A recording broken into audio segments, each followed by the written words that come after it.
Testing, testing, one, two, three. I should have tested before all of this, but at this point, I have gone through the process so many times that I feel pretty confident that I got shit right. Although it is a question at this point because I do know that because I am a quiet voiced person, it picks up my voice better if I don't have noise, if I don't have like noise filtering on, right? So maybe I'll consider turning that off in a moment. Uh, First of all, rest in peace, Ozzy Osbourne, because that dude was a real one. I remember being a teenager and first hearing about Ozzy Osbourne through the story of him biting off the head of a bat.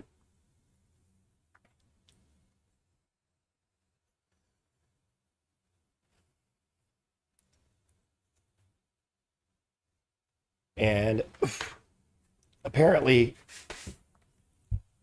the real story is that he thought it was a toy that someone threw on stage.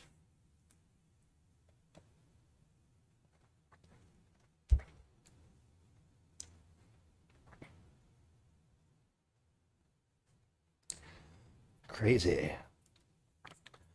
But that's just how it goes. Oh, goodness gracious. Okay.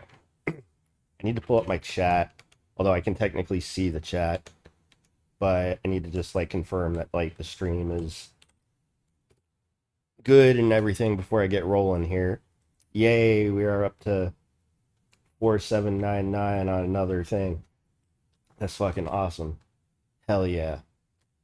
Shout outs to all my followers and all my subs. I love you guys. I wouldn't do what I do in total confinement, right? Like growing up, I did a lot of programming on my own solo with nobody watching me, with nobody around to talk to me. So just like quiet for a long time, right? And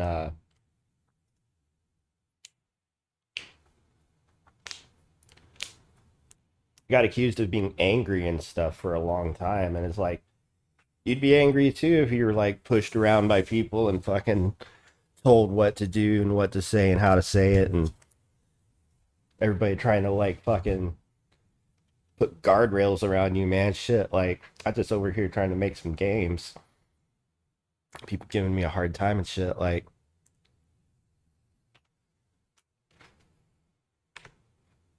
it's all good.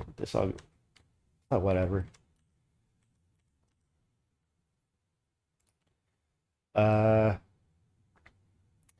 I kind of feel like shit. Maybe I should turn off the noise filtering. You're gonna pick up a lot of. You definitely pick up my fucking air purifier. It's a little bit loud. I kind of like a little bit of background noise. You'll be able to hear me type. Okay, we got excellent quality on that shit, so we're doing okay there. Um, okay,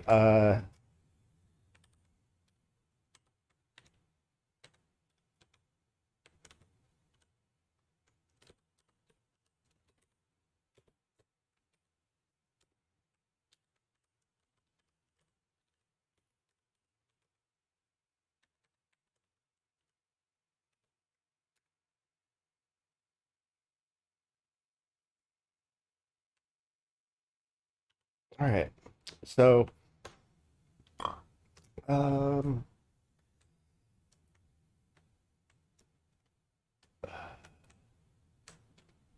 where'd my mouse go? Fuck, there it is.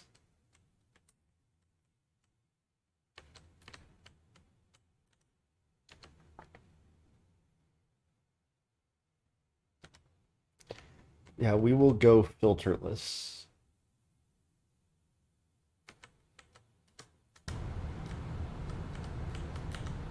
raw dogging it now. Oh yeah. I'm putting a microphone in front of me on the ground and I'm angling it up so that it should. I'll try to move it closer. It should pick me up pretty good.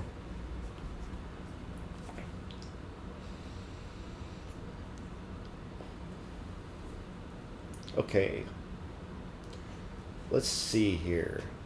So I'm participating in this Pirate Software Game Jam 17. And there are 8 days, 17 hours, 13 minutes, and 0 seconds remaining. I'm going to start off today by showing y'all what I've got so far. And I'm going to take some notes on what needs immediate improvement. In other words, the low-hanging fruit for the code base, as well as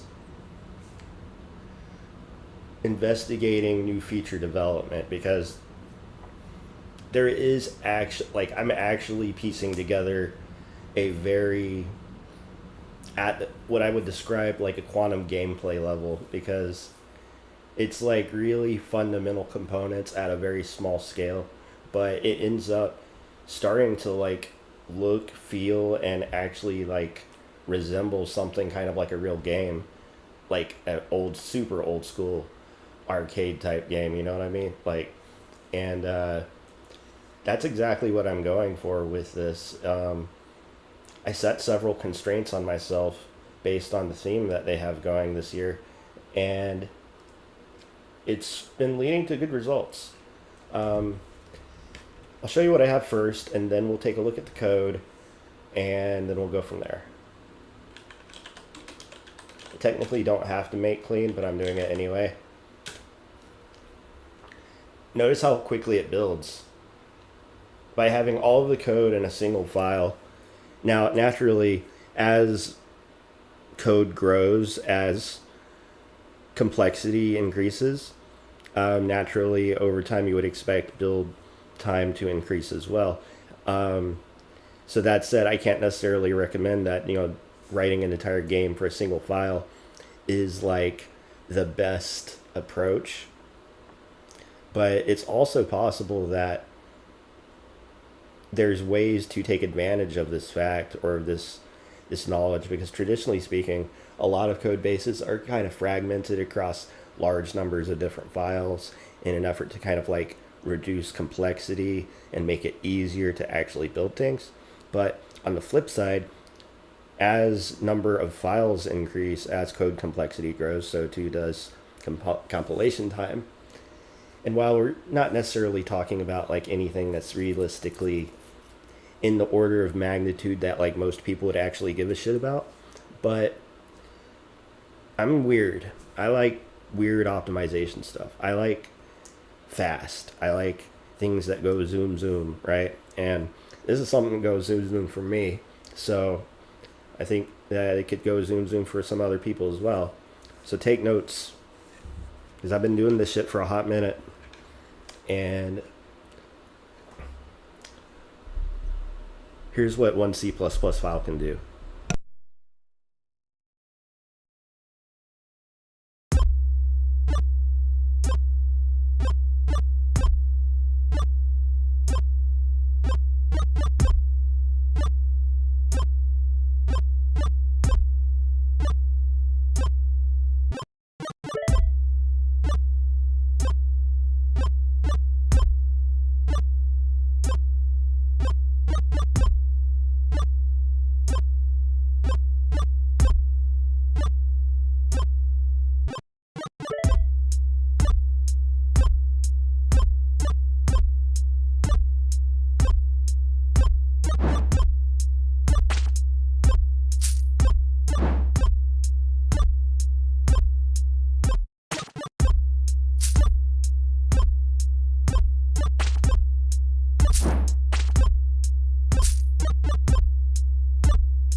All right, so I just did 2 playthroughs of my upcoming entry into the Pirate Software Game Jam.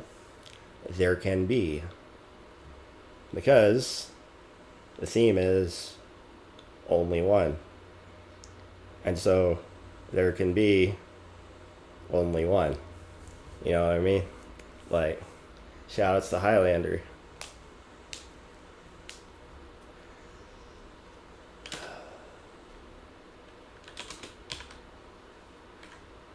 No, not Mandarin. So this code file contains, including white space, 1156 lines. It was starting to get to a chunky kind of state. It's fine. It's totally okay. Generally speaking, I'm able to bounce around the file well enough to my needs that I can pretty much locate anything that I think of in terms of the game engine. It's not nearly as big as Project RPG.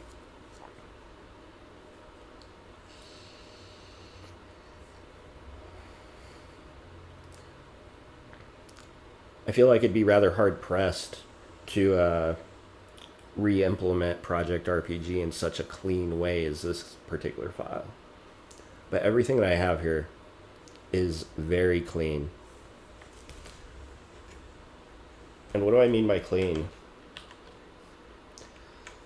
So a lot of C++ code bases are riddled, absolutely fucking riddled with std : or : or arrow pointers, or a bunch of shit that makes it difficult and intimidating to approach syntactically. This is an important point because one of my goals with this project, and generally with a lot of the code that I've been writing that is LLM assisted, is that we want to reduce unnecessary tokens. In other words, by attempting to minimize our token usage when we're interacting with LLMs, we can sort of optimize for context window. By making your code very tight, efficient, keep names relative, not necessarily like overly verbose, and you can kind of like have some sort of expectation with what is going to get produced when you ask the machine to autocomplete.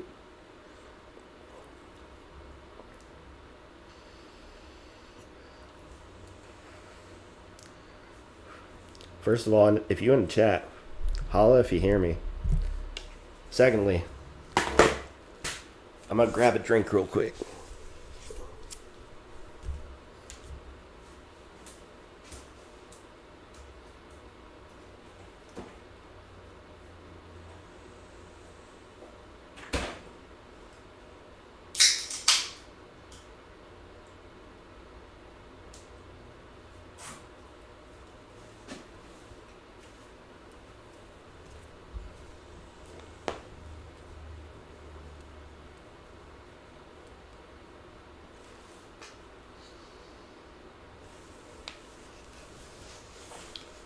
Thirdly, what was I gonna say? All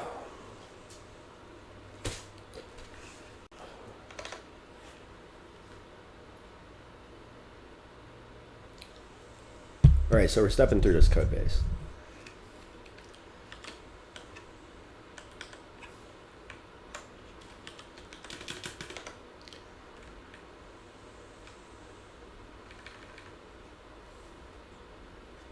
This is the entirety of Maine. It's very small. We call it init graphics, init sound, and then we have our our primary game loop. While the window shouldn't close for every frame, we handle input, we update state, we update the music stream, and then we draw the frame. In fact, now that I've figured out the music bug, I can actually move the call to update the music stream directly into the draw frame, because generally speaking, you have to do this like once every frame in order to like make sure that the audio stays in sync. Recently, I experienced a bug where there was a lot of like audio popping and clipping when I was playing music. I forgot how I solved this, but then I found a code snippet that reminded me that you should actually do this like after you init your audio device so that you don't experience this audio clipping. This is just like a little weird bug with raylib, but thankfully you just increase the memory buffer size for audio and it's all good.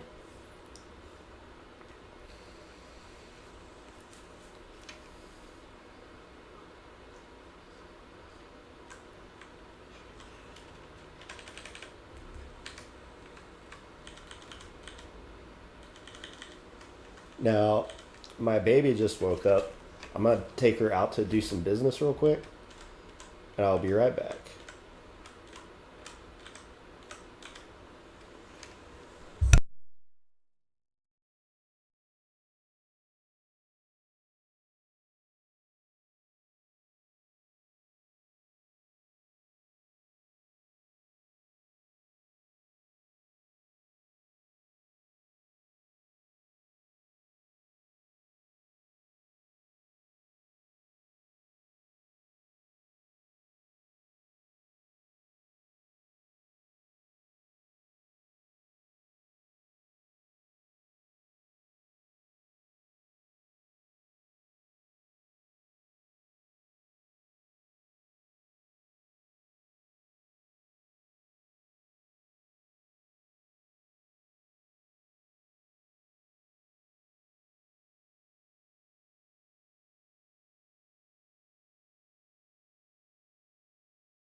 Okay.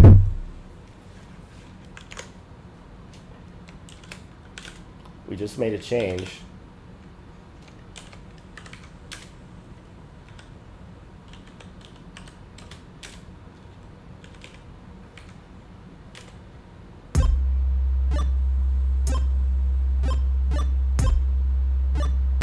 Obviously the music still works. So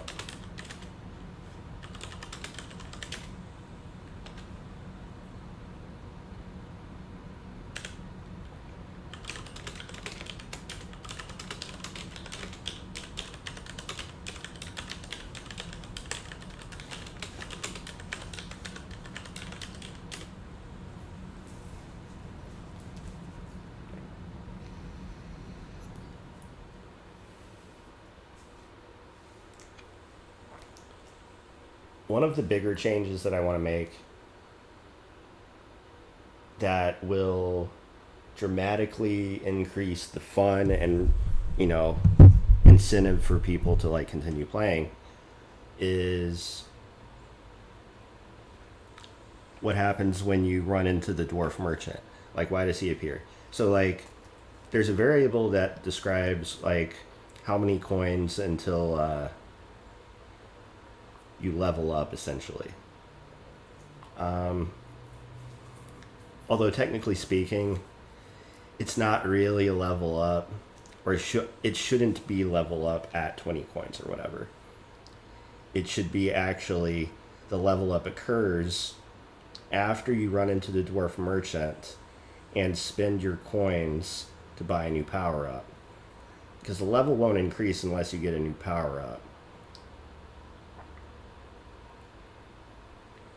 So that way every level you're able to like handle whatever incremental change in difficulty is thrown at you as a result of having killed so many bad guys and collected their coins. I thought about making experience points too, but I figured that would start to kind of make things a little bit more complicated, like more than they need to be. So I'm making like a very conscious decision for the power-ups to be like tie it in with the idea of progression. One of the important design decisions that I'm making is that all of the variables are in a global scope so that any other function can access them. And this kind of gives me some flexibility with regards to like tuning things, because there's certain things that are really not meant to be components on individual entities, because like maybe in some cases like I went through a like, and so one of the key fun factors to make this game a little standoutish is that the sword itself has a quality called durability. Durability is just an integer, but it's actually a vector. It's got an x and y component. So you have a max durability on y and your current durability on x. And when an enemy makes contact with your sword, you lose one durability. And once your durability hits 0, your sword is sheathed again and you have to pull it back out. So initially I was thinking, maybe we should start durability at 1. And that might work because the first 2 power-ups that I'm thinking of, one of them is something that, actually 3 power-ups. One of them is that it increases your durability. One of them will make your base movement speed faster, and one of them will make the size of the sword bigger. So when you run into the dwarf merchant, like those are going to be like the first 3 power-ups that I can think of, because I certainly should have more, but at least 3 is good, because then the idea being that you can get a power-up more than once, so that every time you get it, it increases that stat. So every time you like let's say you get 20 coins, dwarf merchant starts to appear, and nothing will tune up until you level up or get the power up, right? That's what I want. At the moment, once you like collect 20 coins, or 10 coins or whatever, the the game currently increments your level, but we're gonna work through that. We're gonna make it so that when you buy, or rather, first, let's talk about the technicalities of like implementing the item setup that I'm talking about here, right? So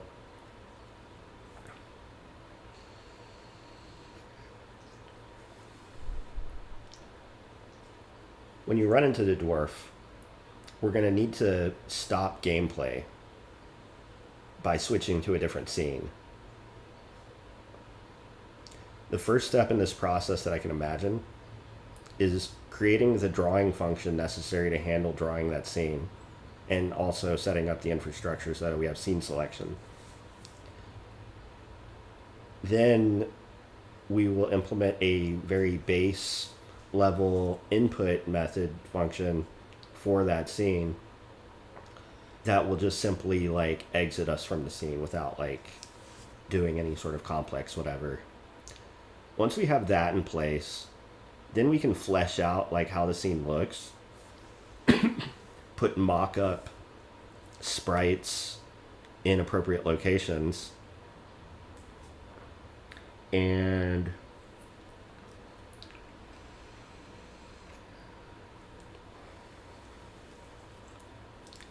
then we can implement the logic behind like selection, and then like actually handling what happens when you select a new item, right?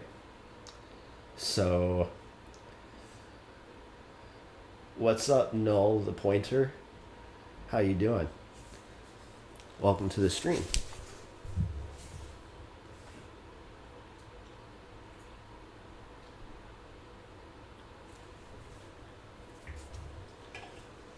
Sorry if you're like, I just articulated pretty much what I've got time to do like right now.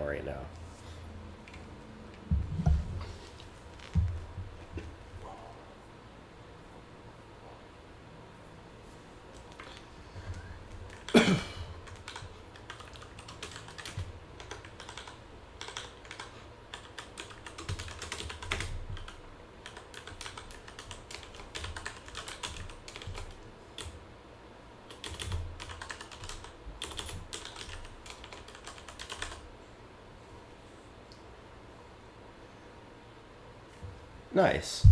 Are you subscribed yet? If not, please do. I'm actually in the middle of working on a game jam for Pirate Software. I have an entire game in one C++ file. I'm using raylib as the primary like graphics engine system behind the hood, but it's pretty much all from scratch. I have assets that I paid for that I have access to for both graphics and sound effects. So I'm pretty much just like stitching this together on my own.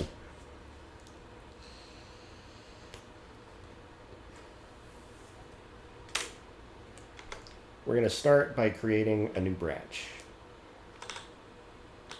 This way, all of our work is isolated to this branch, and we don't mess up anything in the master branch.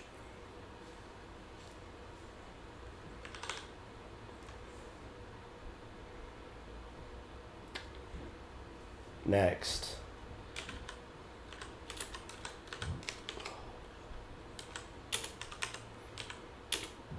let's start at draw frame. So notice that the logic behind draw frame is that what scene we're currently drawing is based upon what scene we're currently on. Each of those scenes is defined up here in a type def enum. And all we have to do whenever we want to create a new one is just add a new one right before scene count. So I'm going to call this scene merchant. At this point, I've made no real functional changes to the code. All we've done is added a new scene enumeration definition. But now we get to actually like correlate what happens.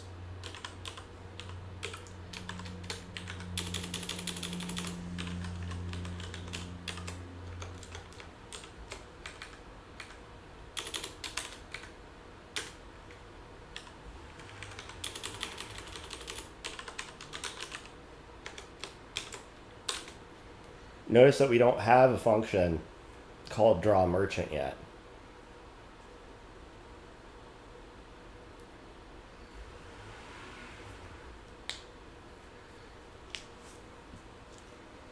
Why do people always ask that?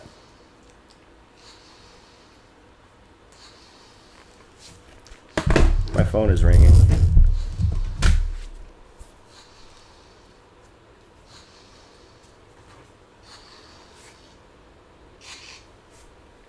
And it was a phone number I didn't recognize, so fuck them.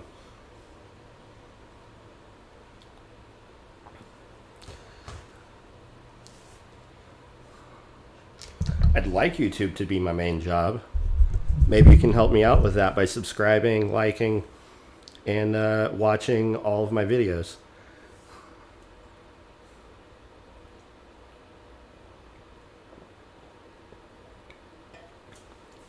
Anyway.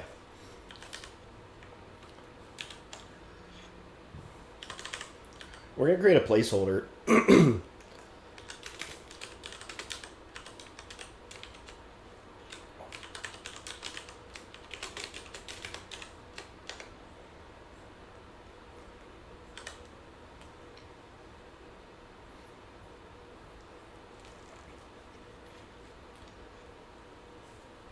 The title, the company, and the game over scene are all pretty static, and so I did a little optimization step so that like you don't actually have to like re-render the contents of those scenes every single time. I'm not doing the same optimization step here. And I also haven't done that for the gameplay scene either, because generally speaking, things on the gameplay scene are like always moving, so you know, it doesn't require like the necessary like update step that I was previously doing in Project RPG, where we're actually animating things and I optimize like frame updates and stuff like that.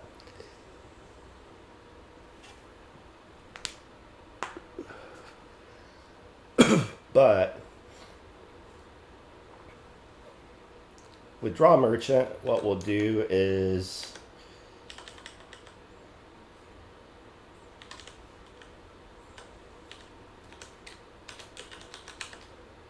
clear background, and we'll make it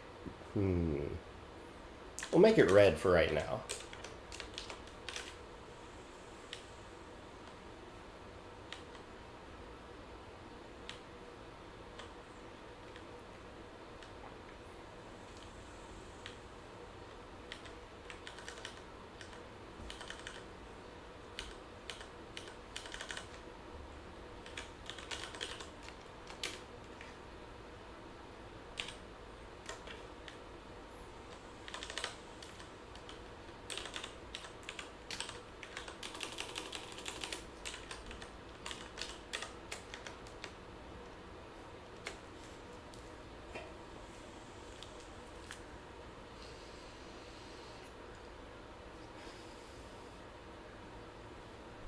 Raylib is great. Well, one of the reasons that you might be recommended videos on Raylib is that it's actually blowing up in the GitHub popularity rankings.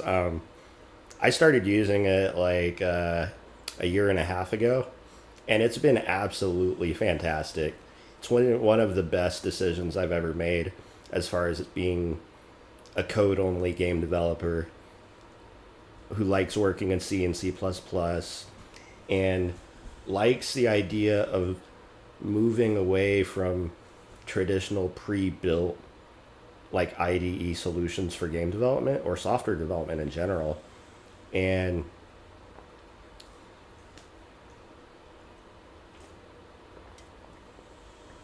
I just can't speak highly enough about it. I see great things in the future for game devs. I see great things in the present.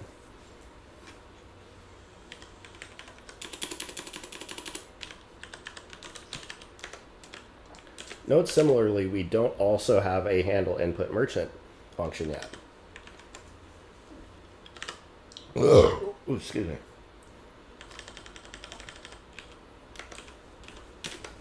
Hey.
Okay, so this should be enough to get us started. We're going to go and build again to make sure. Let's take a look at the changes we made so far. We've added an enum to a game scene. We added the handle input merchant function and also where it's going to be called at.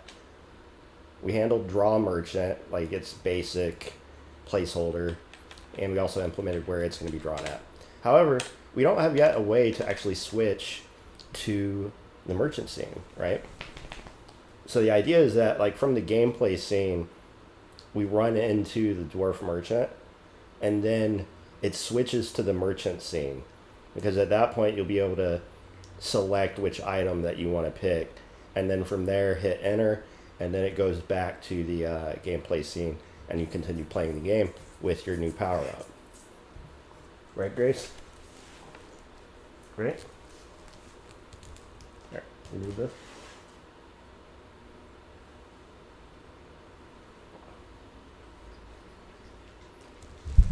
She was asking for water.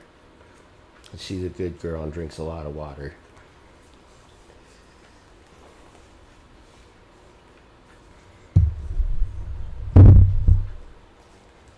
Okay, let's implement what I just described.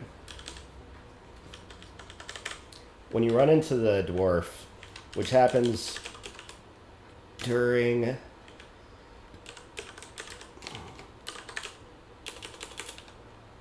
update.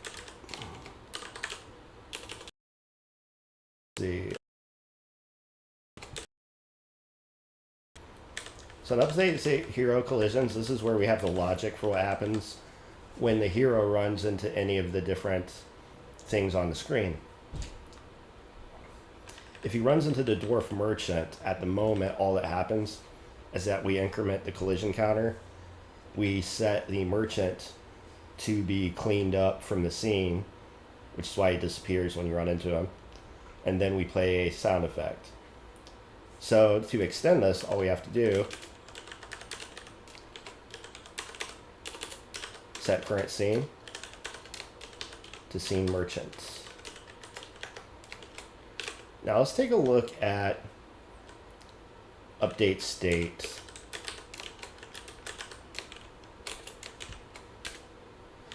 Because update state's really meant for like handling like the gameplay scene. So if the current scene isn't the gameplay scene, then we return. So in general, like, because the only updates that we're really going to be doing to the merchant scene are going to be when you like press left and right to like select a different item. So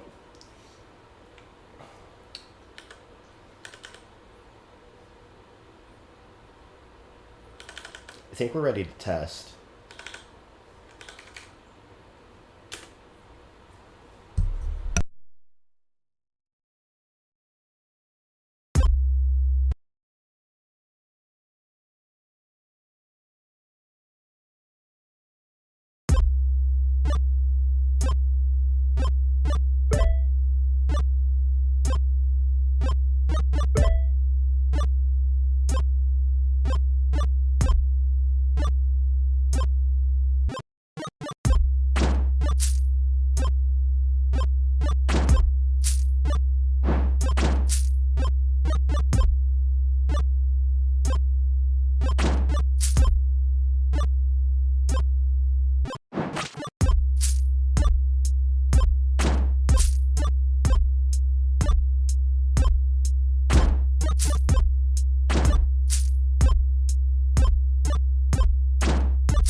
Well, that proves it works.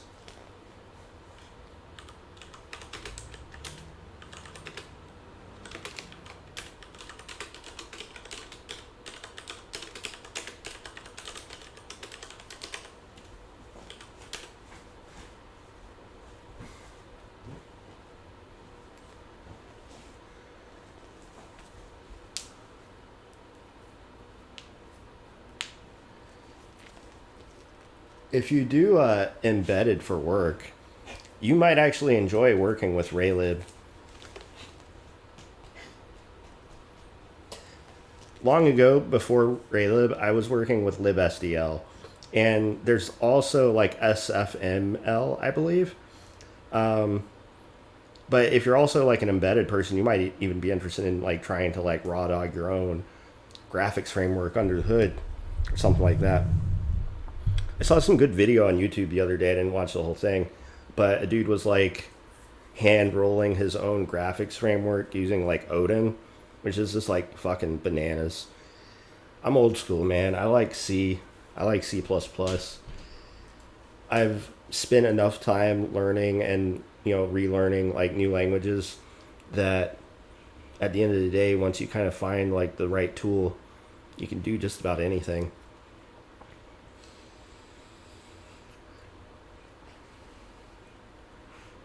That said, some tools are better than others for certain things. But one thing that I just can't stand is using the mouse. I gotta have my hands on the keyboard at all times, or at least close to the keyboard, right? So anything I can do to avoid the mouse. All right.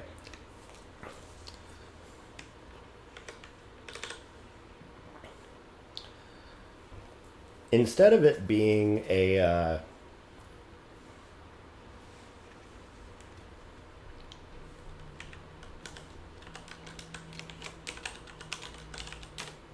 instead of it just being a red black, red scene, right?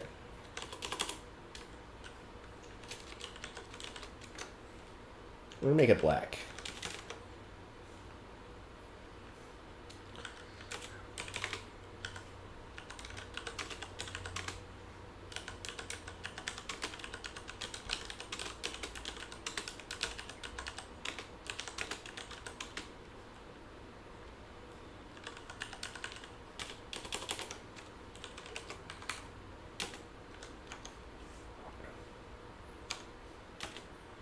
Not the hero. No, no, no, no, no, no.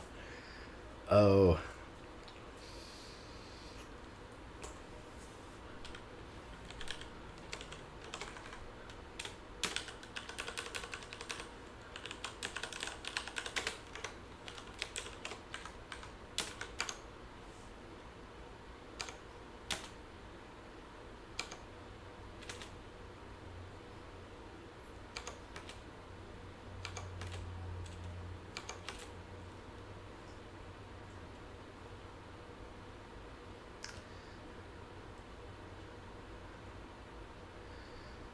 Now that's an interesting point. I can't read your username from here, but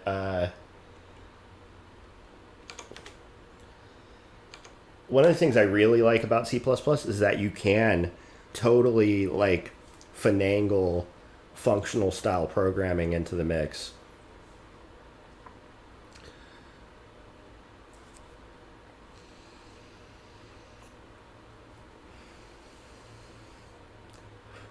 You know what? You know what? You know what? I've got shaders in this game, and it's really not as hard as people, or it's really not as hard as you make it out to be, or people make it out to be in general, to get started. That said, mastering shaders is a totally different question. I can't even begin to say that I'm a fraction good at as shaders as I could be, but it's also a really interesting space for like low level programmers to kind of explore graphics. So what I did, so I've got this setup actually where I'm using a shader for the hero texture at the moment. I've been playing around with it, but like this is the first really good use case where I kind of like customized my own thing in here. So what it does is it actually makes the character glow based on their current like hit point to max hit point ratio. So every time you get hit, the player like gets a little bit more red. This is actually a shader right here.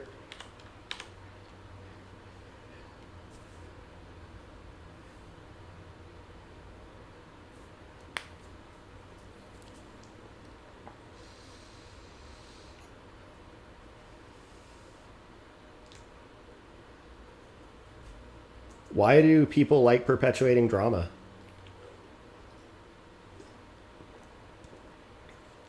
I think honestly the hate farm is worse than anything that he's actually done. If it takes people like 45 minutes in a YouTube video to like give me some shit like that, I don't want to have to watch hours upon hours upon hours of YouTube videos to like just know what the real problem that people have with him is, because it's really unclear to me. Like, why can't people just make a 3-line TLDR on whatever the fuck is the problem there? I think participating in game jams is a good idea in general. His game jam is the most recent one that I became aware of, and generally speaking, I think the life attitude should be fuck the haters, right?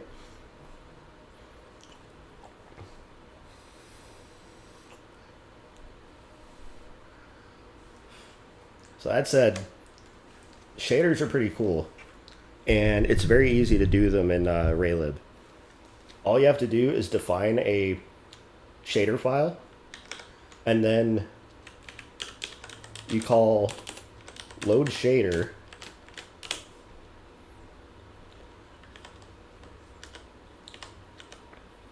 Here I've got a wrapper function to like make sure that it doesn't error out.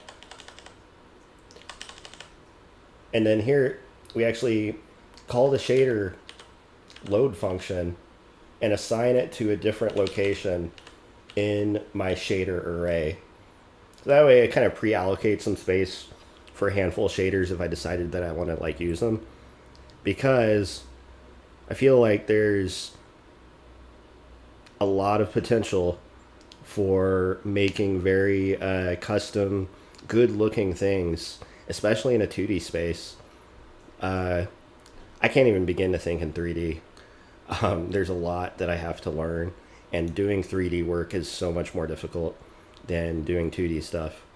So this is kind of like an easy, low-hanging fruit, though, in terms of like if you just want to start playing around with shaders. Not to mention, there's of course Shader Toy on the web.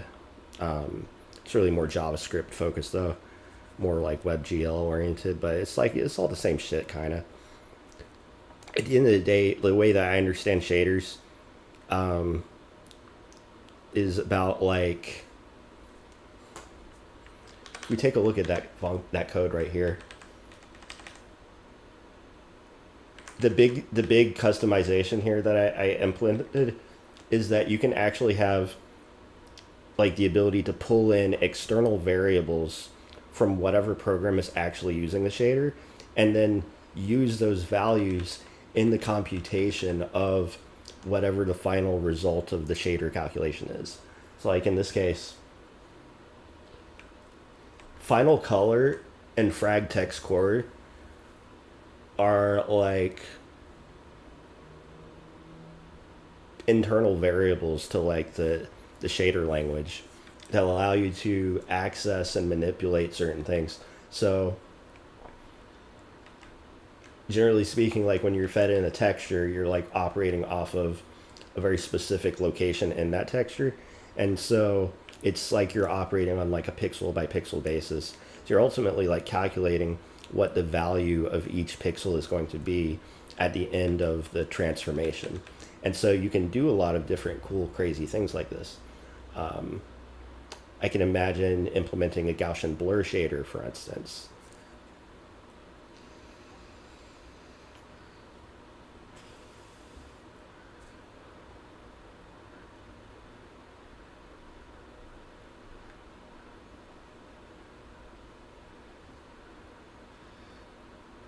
Yeah, like that's what I'm saying is that like I feel like every time anyone blows up like this, they are heavily scrutinized by the mob. And it's like, what are you going to do? You're going to go out and key Teslas? You're going to burn down dealerships? What good is that going to do? At the end of the day, it's like all the people who like are so actively participating in the the in hatred in general could be doing so much more productive things with their life. It's really not good for people's mental health.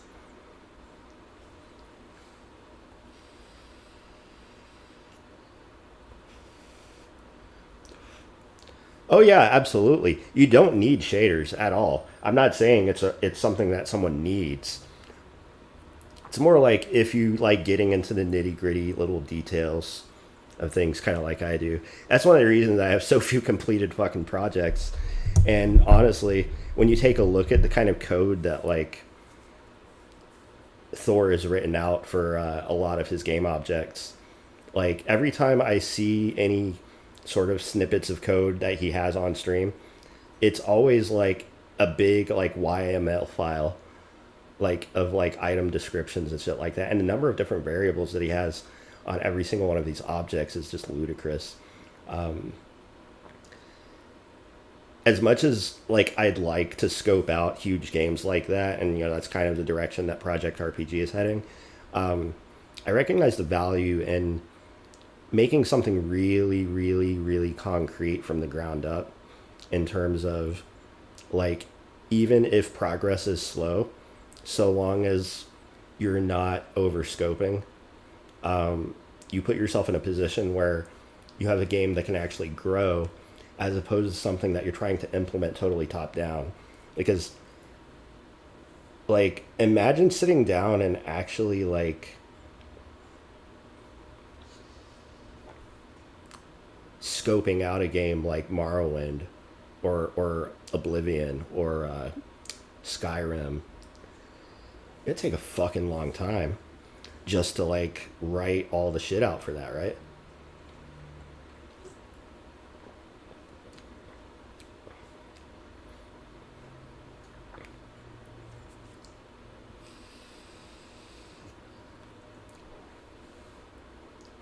It's a question of, do you plan ahead on certain things being in the game, or do you like eliminate a lot of stuff so that you can get something like out there faster, right?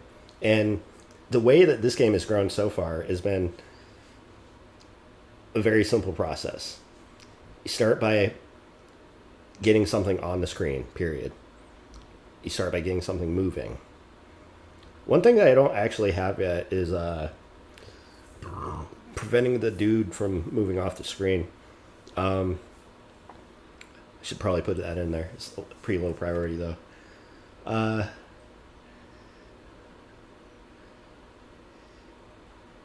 Honestly, one of my dream projects with like regards to the 3D stuff and raylib is using like cubes to procedurally construct massive like objects like starships and stuff. I think that would be really cool. Like there's a lot like one of my it is don't don't steal my idea, but I'm certain that other people are going to be working in this domain once they say it out loud, but like with games out there that dudes like levels.io have created where you're like in this like flight simulator with a lot of other people. um, I've thought about like doing the same thing or something similar except for like starships and like being able to like build your own starship and then pilot it in an MMO environment and like fight other people, kind of like Eve Online, but like more different, more voxely.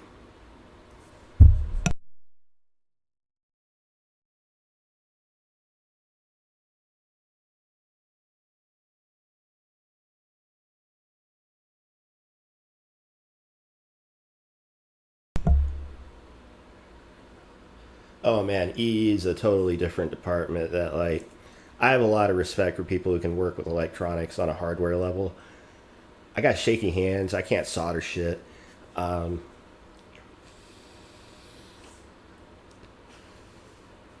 I don't even have a fraction of an inkling of what's involved in an electrical engineer's like workflow on a day-to-day basis. Um,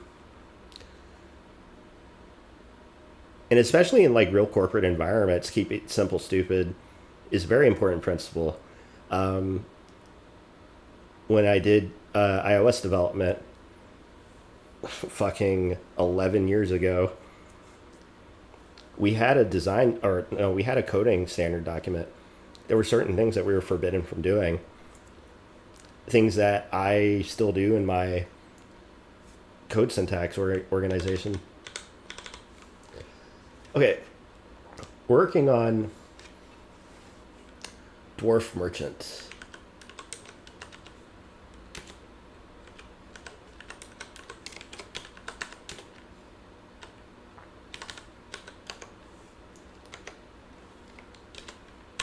Gotta love Copilot. So, at the very least, we should see the dwarf in the center of the screen.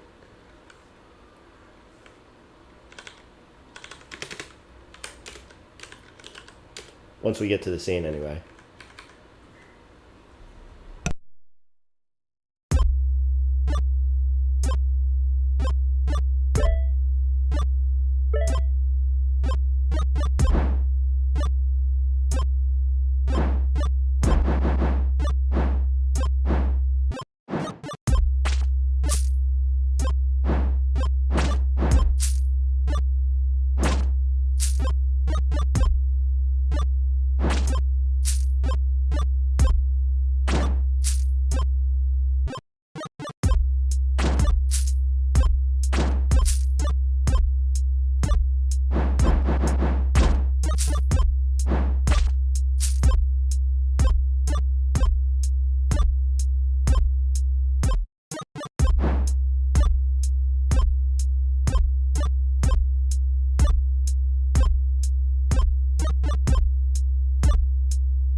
Let's say that works so far.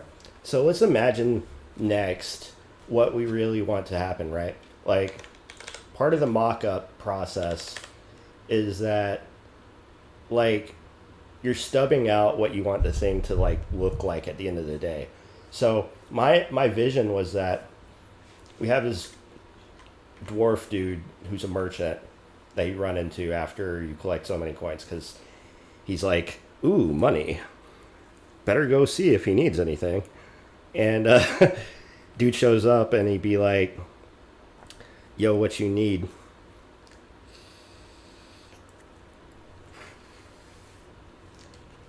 Actually, that sounds kind of perfect. Um, the way I like to use Copilot is I like to turn it off first, write a comment or whatever, and then let it kind of spit game. So here we go.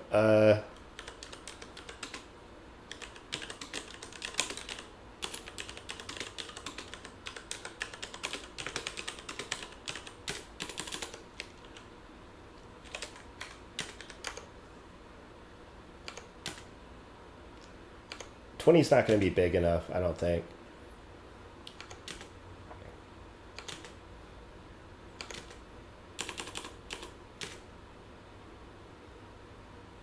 Oh, I don't like yellow. That's fucking gross, man.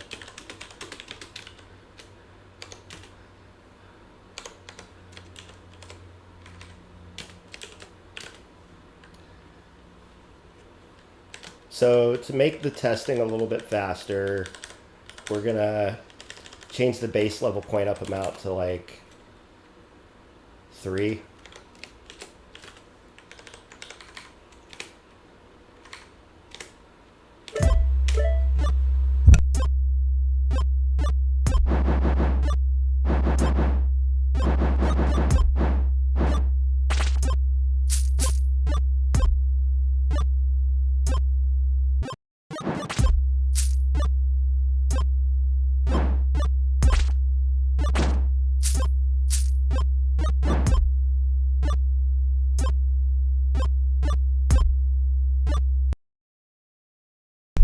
So obviously that text was not high enough, right? Um,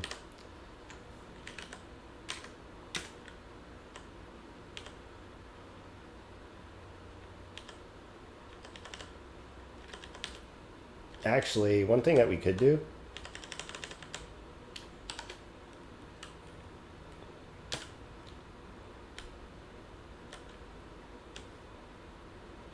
because we'll need to know the position of the dwarf in order to position the text properly. We're going to move those variables up.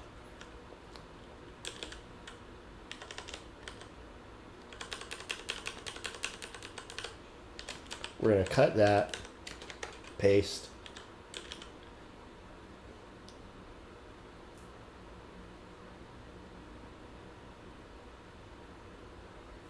No, the dwarf doesn't attack anybody.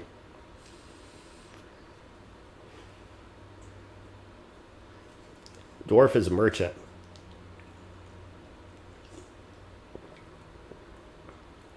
This is a game of humans versus orcs.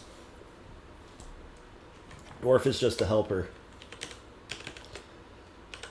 This game is a game that I'm doing for a game jam that is there's like 8 days left.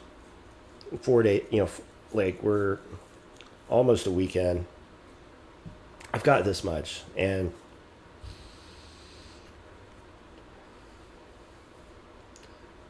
towards the end, I have to get it ready for web so that it plays in a browser, and then I can upload it onto itch, and y'all will be able to play it too. So I'm looking forward to that, but first we gotta get this text placed correctly.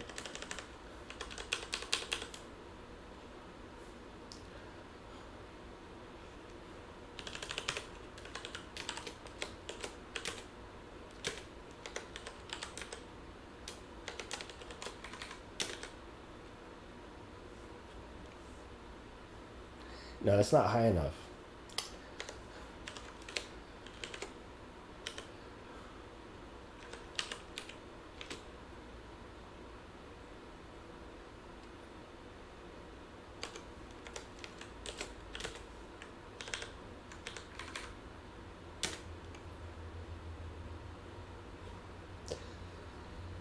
So, yeah, the web port builds to like when you build C++ games to web using raylib, what you do is you use a custom version of EMCC or mscripten. Mscripton takes the C++,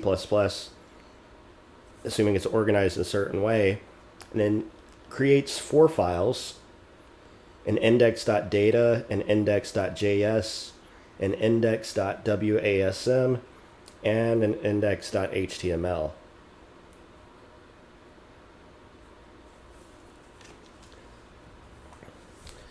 And it's set up so that all you have to do really is do em run on your index.html. And what it does is it opens up a port so that it can do WebSocket shit, because it's, I guess, how they communicate with the stuff over WASM. And your game will render in a canvas in the HTML file. On this particular game, I started pretty much at the beginning of the game jam, which I want to say started 8 days ago. I think you gave us... No. Maybe it was like 6 days ago. I think it was like 2 weeks. It's a 2-week game jam. So I'm like day 6. Pretty much... I've had some days where I work on it more than others. But I'm starting to get into a workflow where, like, building out each individual new thing is taking so little time. I kind of feel that fervor to want to, like, make progress.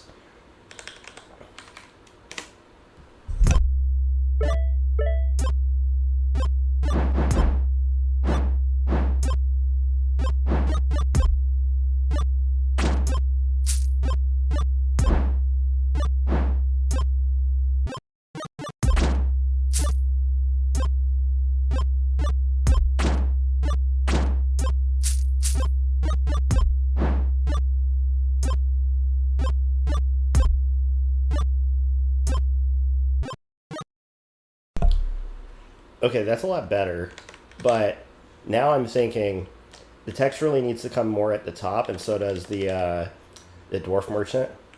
So dwarf merchant's Y0. Pardon me. Let's do it a quarter of the way up on the screen. That way there's room beneath for items to be selected. Instead of saying dwarf merchant, I'm going to be like, yo, what you need.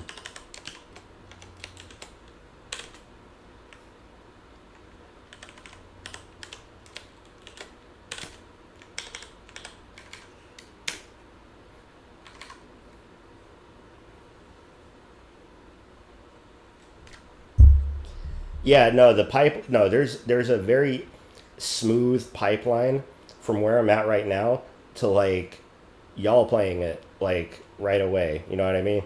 All I have to do is set up the itch page, upload the first build, and then boom, y'all will be ready to go. Hopefully it displays well in everybody's browser.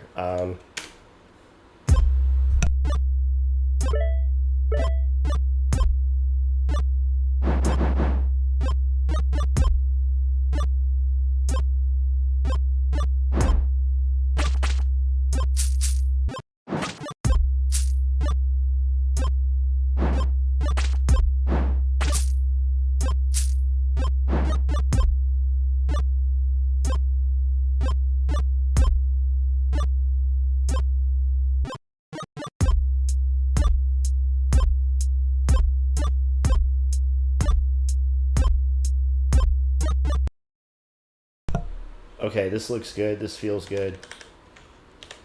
I even think about, like, a lowercase y and a 0 instead of an O.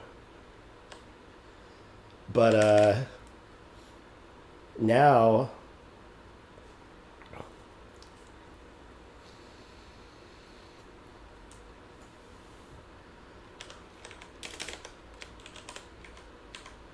we need to mock up some space for 3 objects, 3 items that are going to display beneath the dwarf.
Whoa.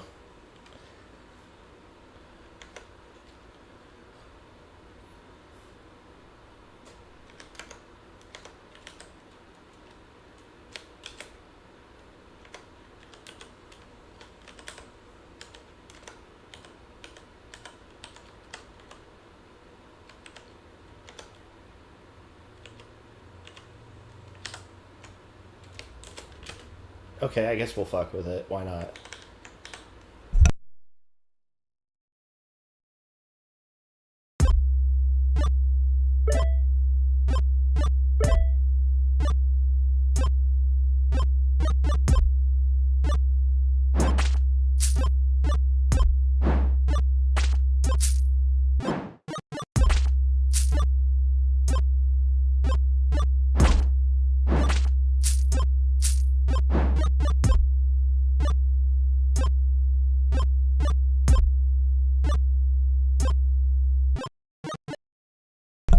That's not quite good for spacing. That's really not what I wanted.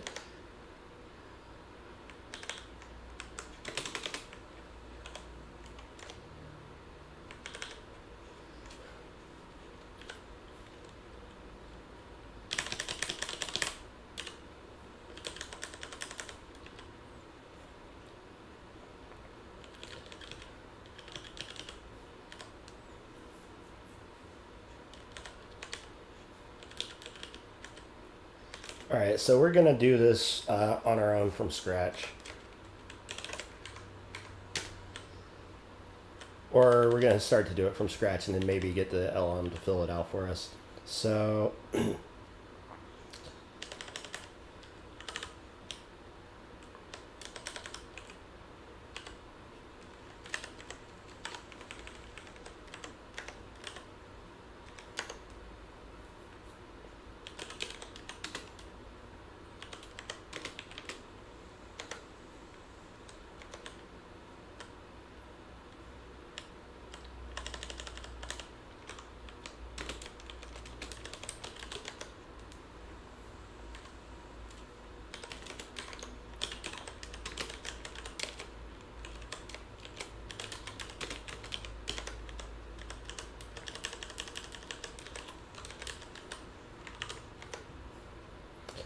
all right, so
DST1, 1, and color.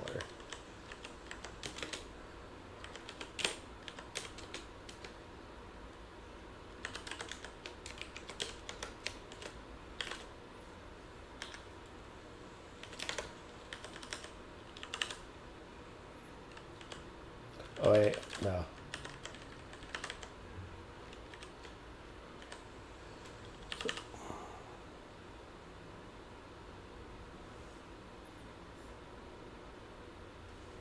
Actually, this should be down. Oh, right.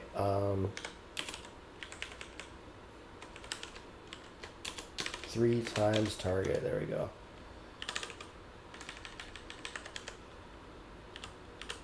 Actually, Y1 never needs to change. It's really X that we need to modify.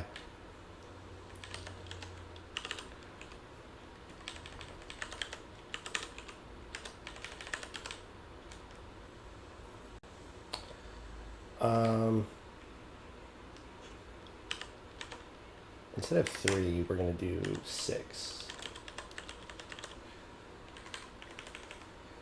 So 1/6, 3/6, and then 5/6.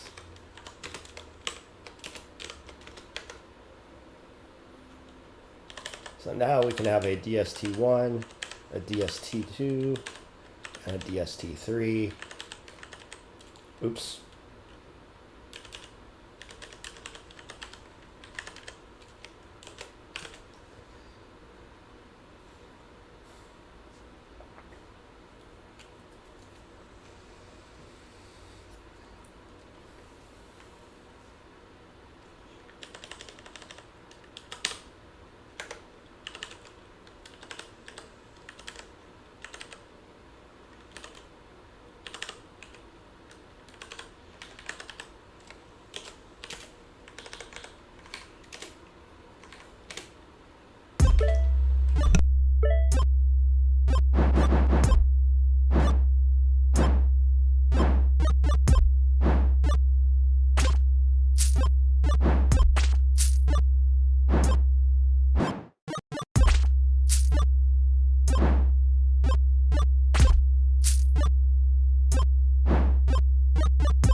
That's kind of perfect spacing. Fuck yeah. However, we could definitely raise it up.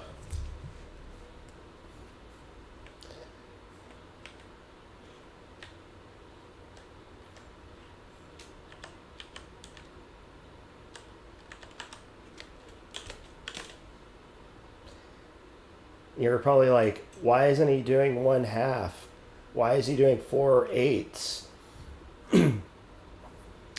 Because if this ends up not being exactly where I want them, then I can incrementally change this to a 3 or a 5 to see if that's better placement.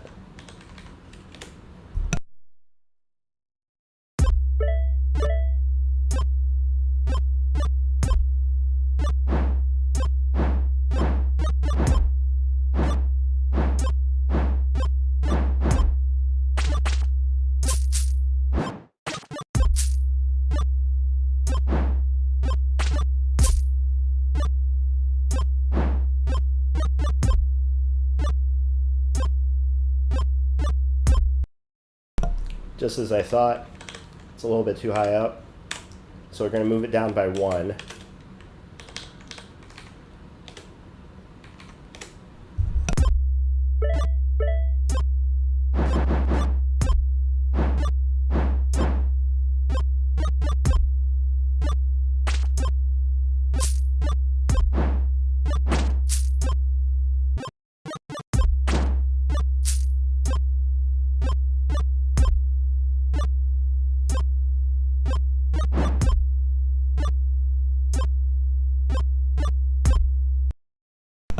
There you go. That's fucking perfect. So now that we've got the destinations kind of scoped out for where, generally speaking, we're going to want these things to go,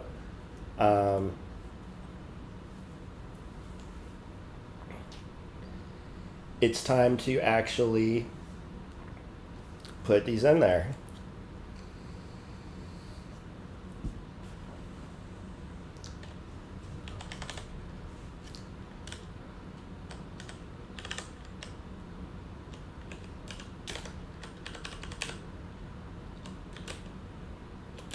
We're going to put placeholders in, but Sword Up is a texture that I use in the beginning title. It's just literally the same sword that the hero's equipped with, rotated upwards.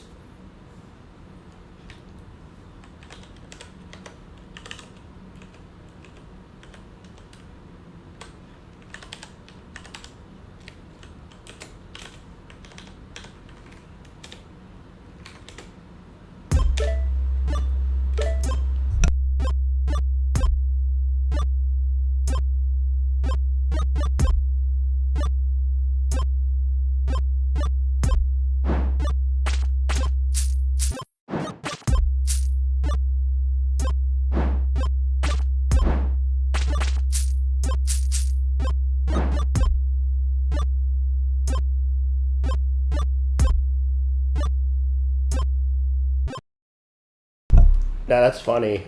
The way that it's doubling up the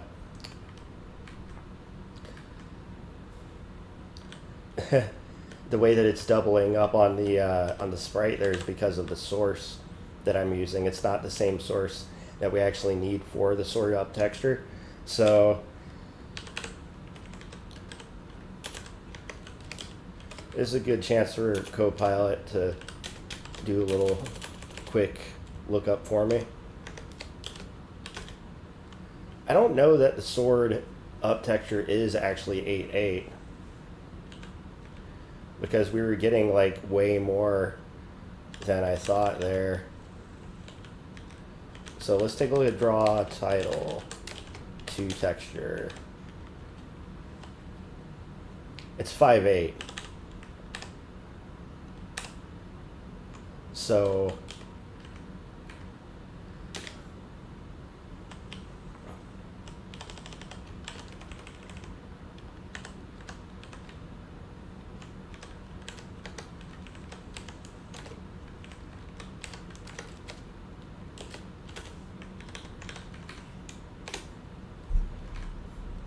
and actually I'm gonna have to have a way to like very easily select sources because, or maybe I need to like predefine them so that way I can quickly look them up without like having to have like a, because I was previously attempting to use a component to store sources, but now I'm thinking it'd make things a lot easier on me if I just like predefine the source for every file.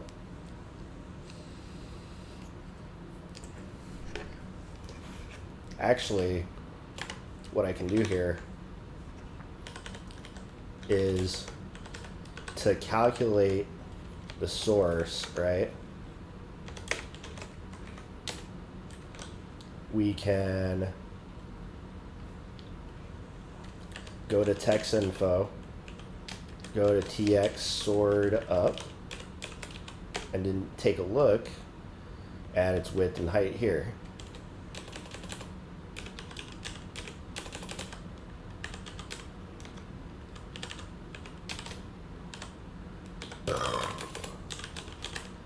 So now I can actually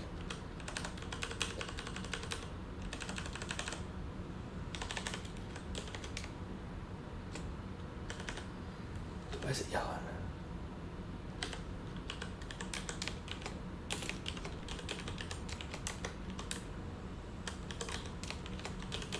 I can just grab the info off the texture itself and use the source rectangle like that. That's actually smarter, and I'll probably end up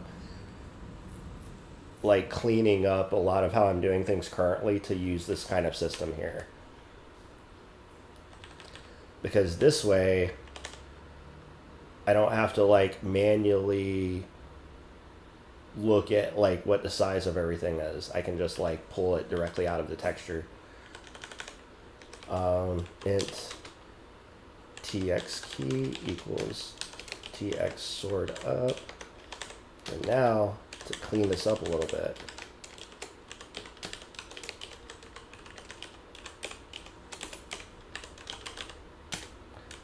now it looks a little bit cleaner.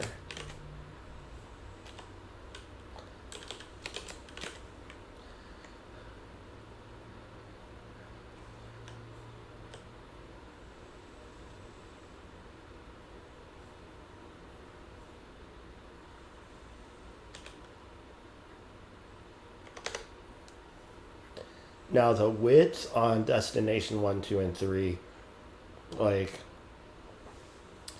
I'm gonna probably want to tweak that because otherwise it's gonna stretch, and maybe that's okay. We'll see how it looks.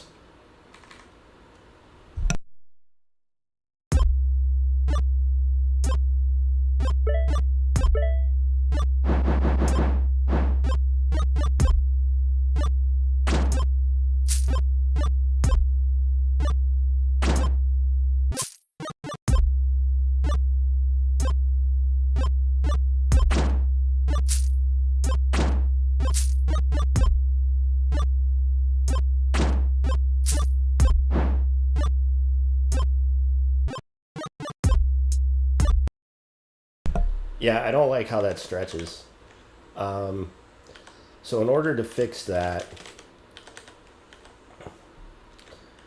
DST, oops, DST, wait.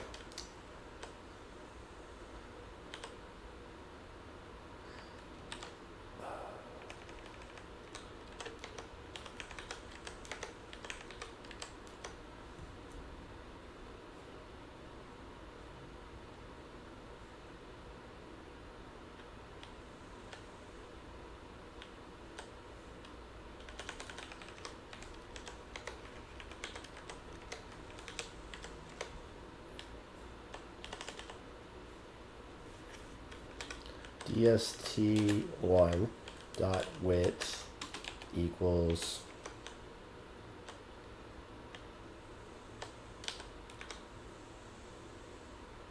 source 1 width times scale.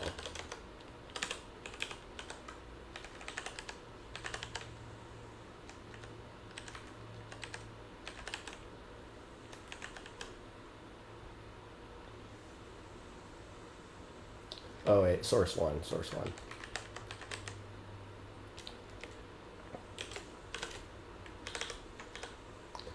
Why did I choose raylib over SDL2?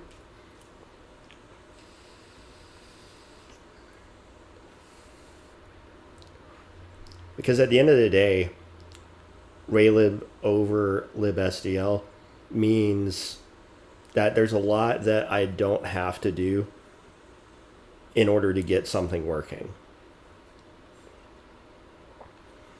Out of the box with a little bit of tweaking, that doesn't make sense. It's not out of the box, huh? However, the support for building to web out the gate is just so good. It's really hard not to argue that that alone makes things kind of superior. Another reason that raylib is superior to libSDL2 is that it's a lot easier to get started with 3D. In fact, the handful of videos that I did like well over a year ago on starting 3D development in raylib have more views than any of my other videos, to a point where I'm like, why am I fucking around with this 2D bullshit when I should be making like progress on learning 3D stuff, because that's obviously what people are watching. So people really want to get into 3D, you know, and I'm gonna have to sit down and do some real basic Blender shit in order to like understand how to like use it. Because if I can wrap my mind around Blender and I can really understand how to like interact with things, because you can totally import Blender models into a raylib game, and if you know how to make models and you know how to do the 3D stuff in raylib to interact with them, the sky's kind of the fucking limit.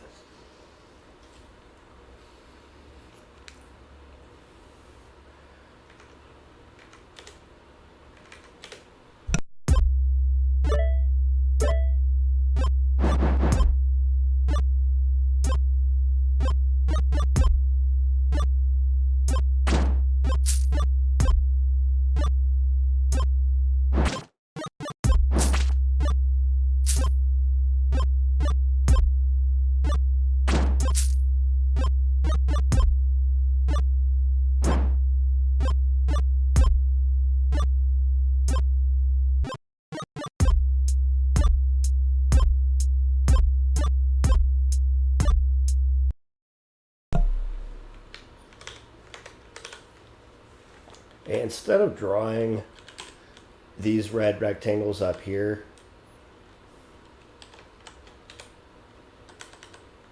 instead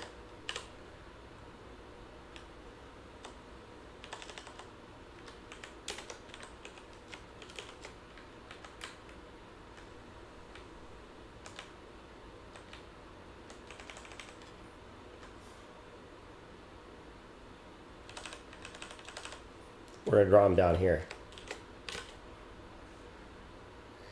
And even then, really, we're only going to end up actually drawing the lines around whatever like your current selection is.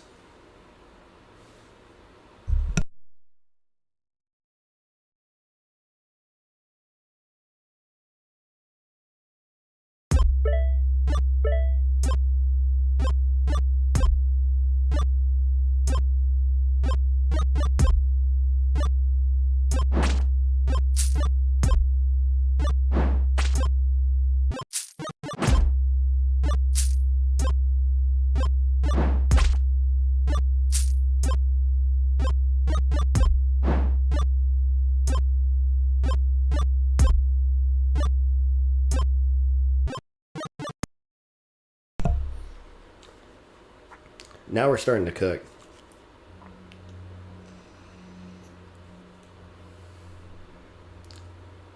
So at this point, implementing selection logic makes sense. We can at least get a visual of which item you're currently selecting, even if it's not totally functional. Like, even if we don't actually get any sort of like power up or whatever at the moment, right? So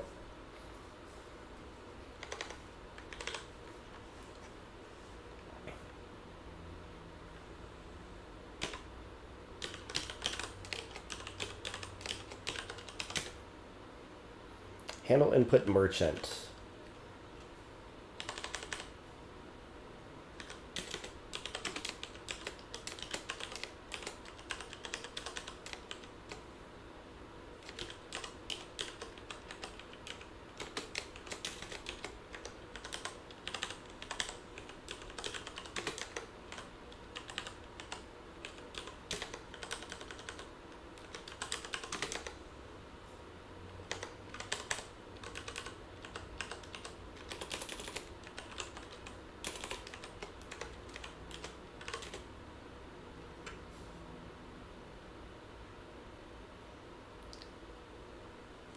Right on, Dulce. Thanks for showing up, man.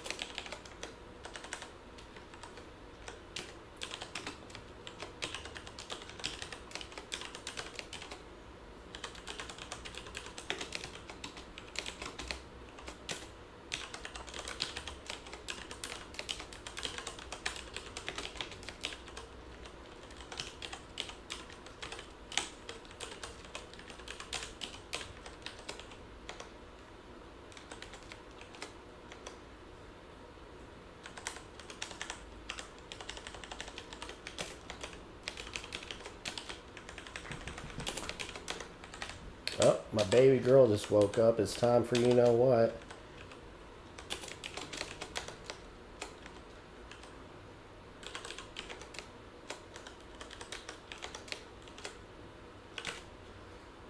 I'll be right back, y'all. Here, I'll leave the game running.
Okay. I think we'll probably do this and then we'll call it a day because I gotta get ready to go somewhere later on tonight. I still gotta eat, still gotta clean up and all that good stuff. Blah blah blah. You got changes here that won't compile yet. You have to define merchant selection as well as merchant item selection max.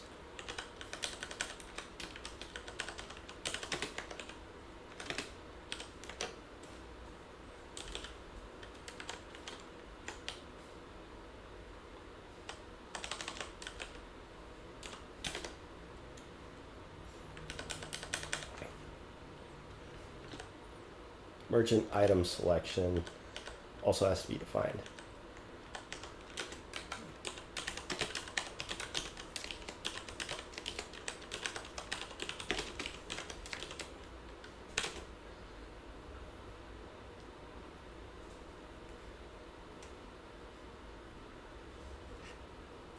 So yeah, my dog is getting restless.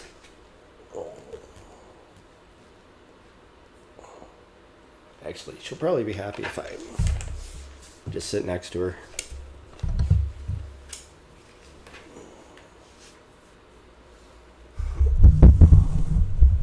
Y'all might still be able to hear me from up here. I don't know. I can see my voice moving in the OBS, but I'm sure the quality has changed because the angle is different. She just likes knowing where I'm at. That's why I can't go to the store or leave her alone if I do. Because, first of all, she's blind, so it's not like she can see well, so she's already lacking one of her major senses. Secondly, she was previously my grandma's dog. And I know she, just like me, she misses grandma.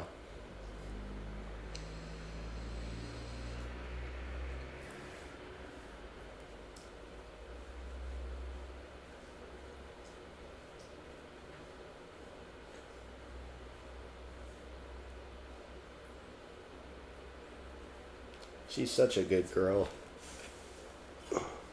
She ain't never done nothing wrong.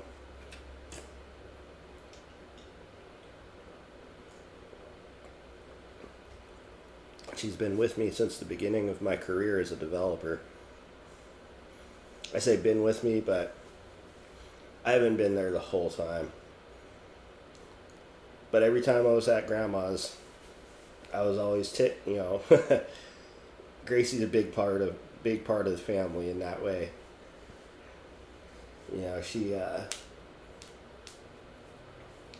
She has been through a lot. She has survived the deaths of her two best friends, Georgie and Buddy. Rest in peace, little guys. They died very young. Georgie died from cancer in the stomach, and Buddy died from internal stomach hemorrhaging because he ate something he wasn't supposed to eat. And I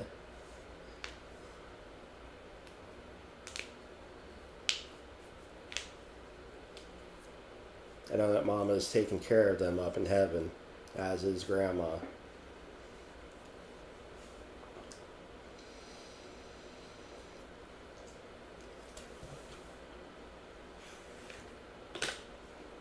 So those errors went away. So now the visual the visual part of that, right? Instead of drawing rectangle lines around every single, excuse me.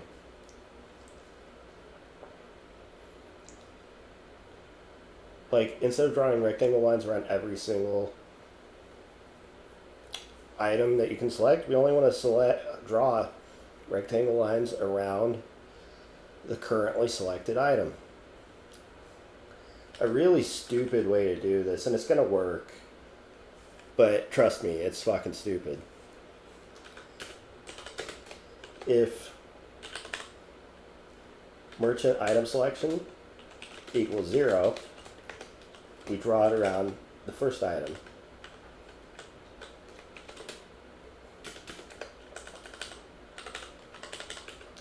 Else, if the selection is 1, we draw it around the second item. Else, if it's the third, or if the selection is 2, in other words, the third item, then we draw it around the third item. And this should visually correlate now when I actually press left and right on the keyboard when we get to the merchant. So let's give it a shot.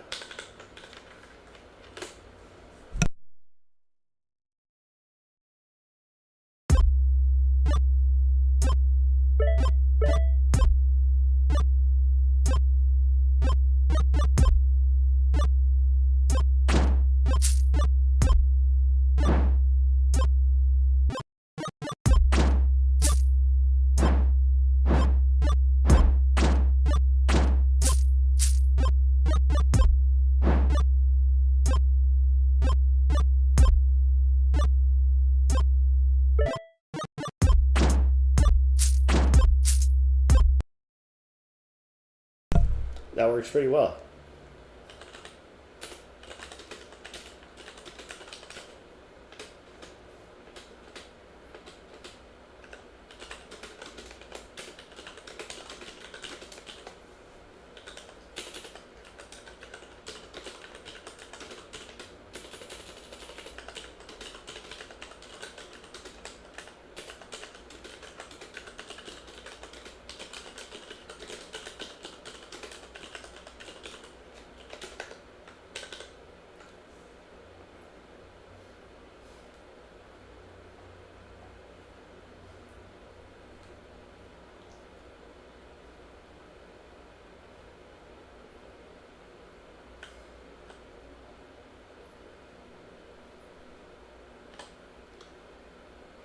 I want to throw down some placeholder text directly beneath each item to indicate, at least to the player, what the item actually is, and perhaps even some description text. So this way, you don't really have to think too hard about like anything. All the information's just there. So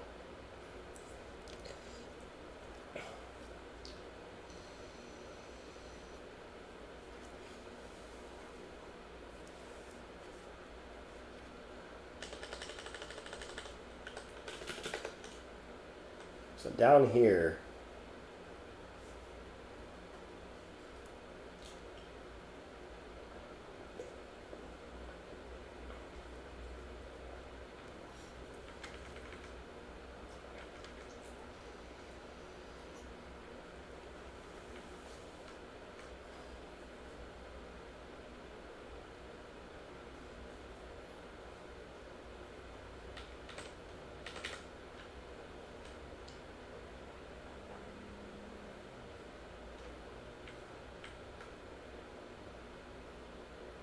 if we add height to each destination,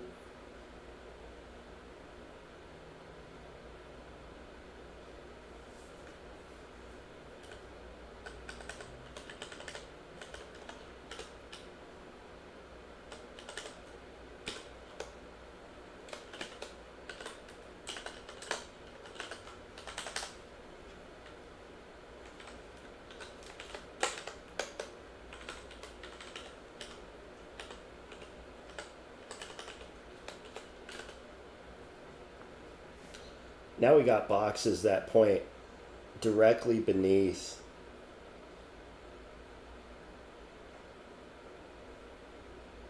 each one of those items that we're drawing.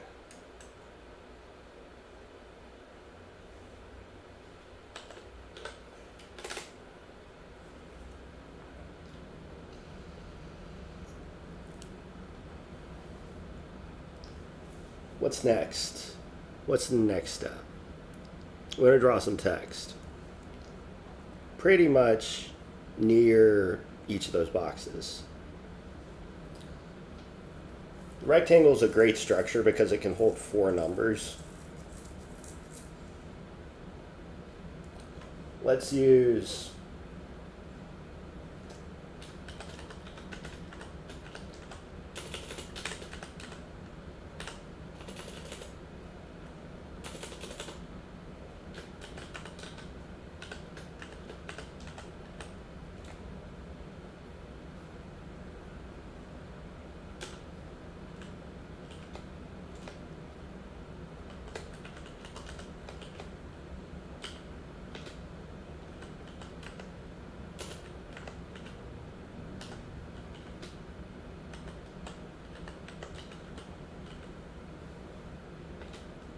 what are the other properties?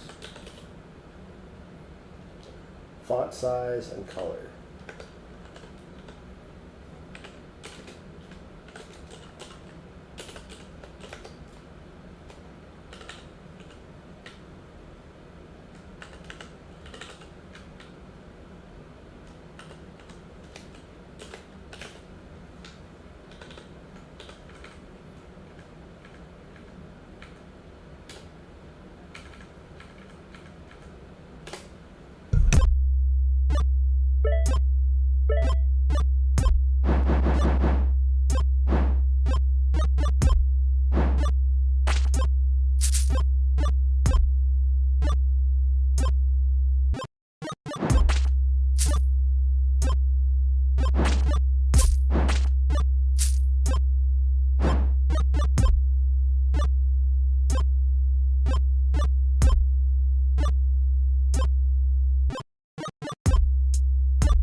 Alright, that doesn't look too bad.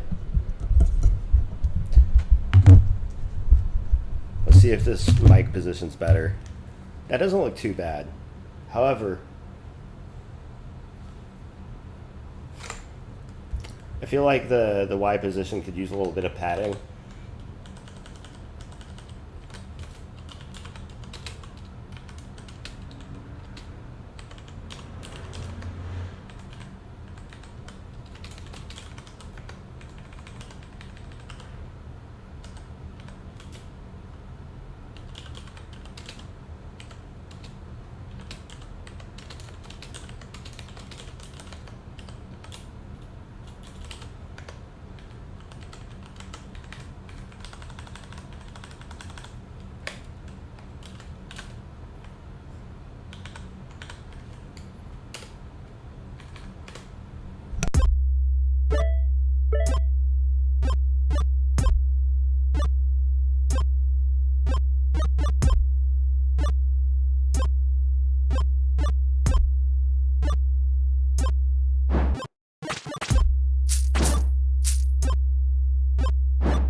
And actually, you know what's better than like a rectangle?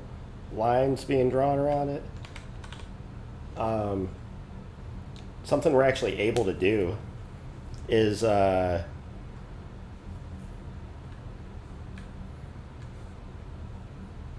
this would actually be a great opportunity to do some like live shader shit real fast.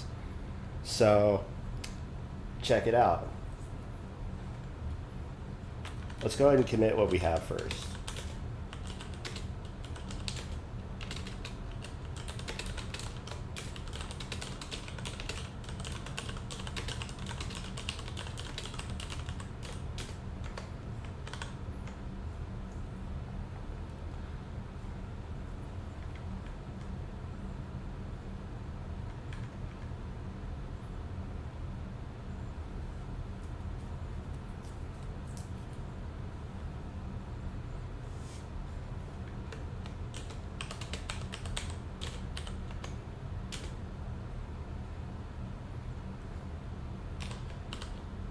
So it's kind of silly. I'm gonna do it this way anyway. Over time, I'll get better. Don't hate.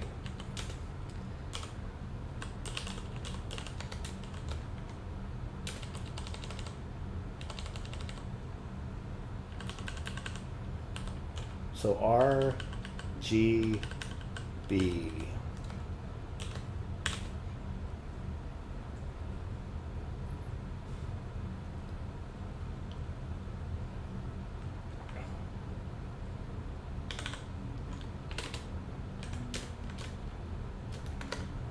So I'm going to mark my position in Vim to remember where I'm at register A.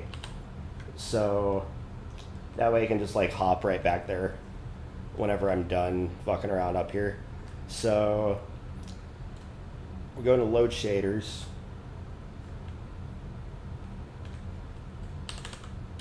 We're going to load up Blue Glow onto a new, as of yet undefined indices called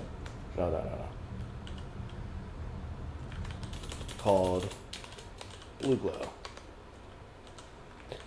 It will be defined immediately beneath HP Red Glow.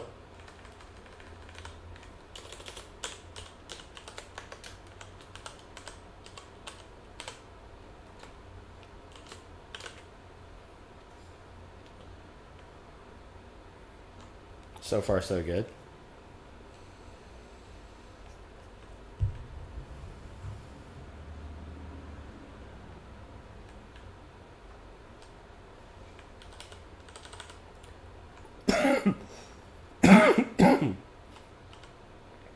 So unload shaders function I don't really have to modify because I set it up to just run through and unload everything.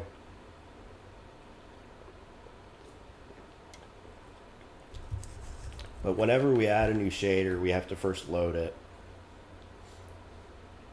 And I put them in an array for easy access. So all I have to do is remember the name-ish of the shader that I want to load. And I can load it anywhere. I don't have to like keep a separate variable name for every single fucking shader like they show you in the goddamn tutorials. God, fuck. There's certain things that like you kind of have to piece together on your own as a developer. Some things are not immediately apparent out the gate. So let's hop back to our register now that we have a new shader loaded up, right?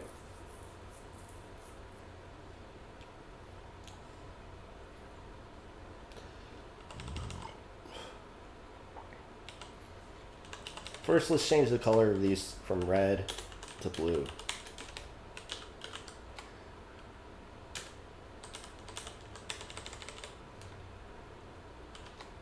Next, let's change 1.0F to 2.0F. We'll get a little bit of thickness, because we like it thick.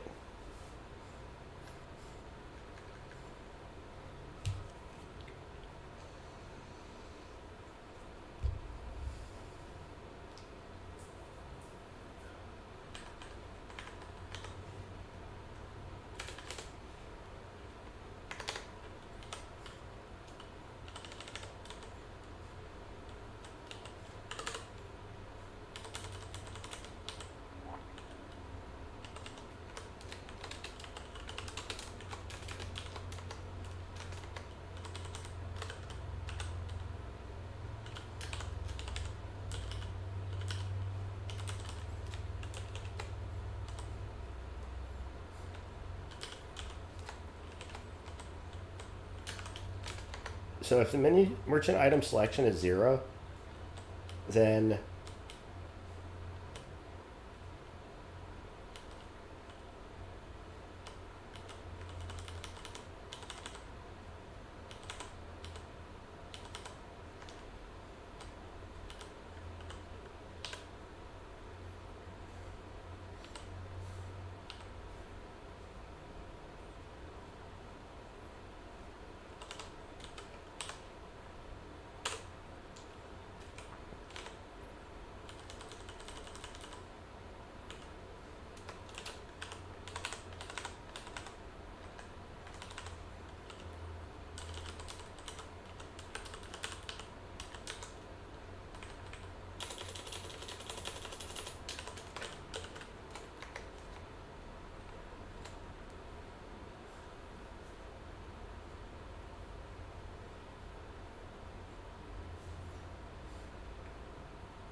Yeah, this code is pretty fucking ugly, but it's gonna work on our first try, and I'll figure out how to like better organize it. So we're gonna repeat this pattern.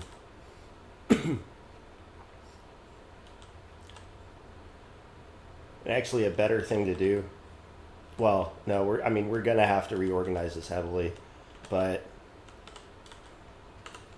take that top part, paste it here, change this to 1.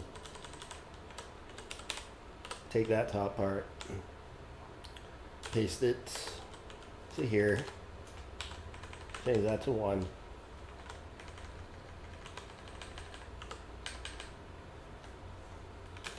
Repeat this down here.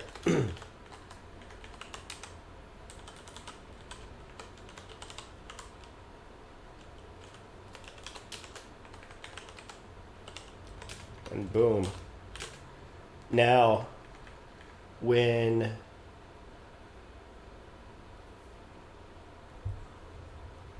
I'm not sure that making a call to end shader mode when you're not in shader mode impacts anything, but I'm operating under the assumption that it does.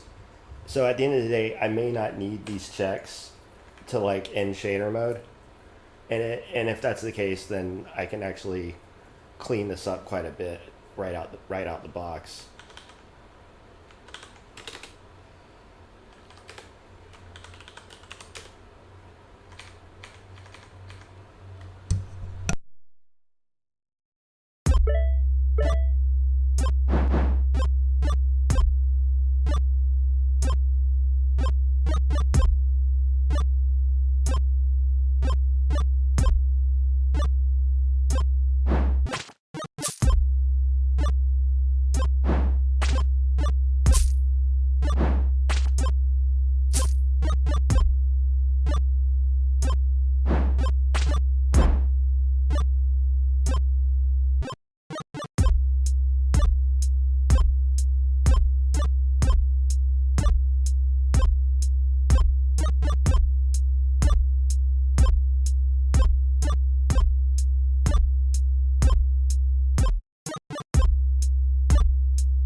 All right, well, so far so good.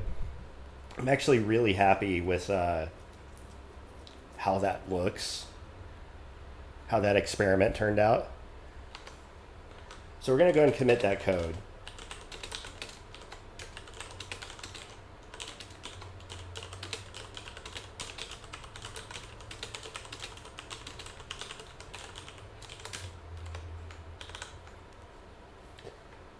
But this code is fucking dog shit.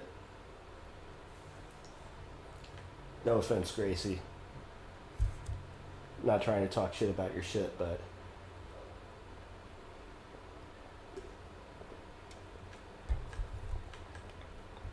let's see if there's a way to clean this up.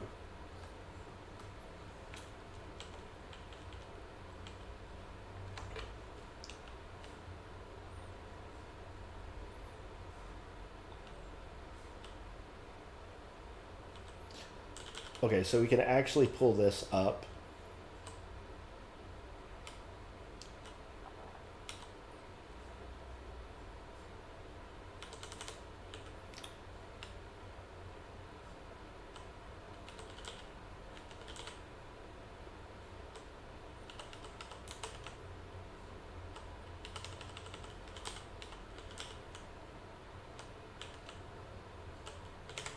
So you get rid of those if statements.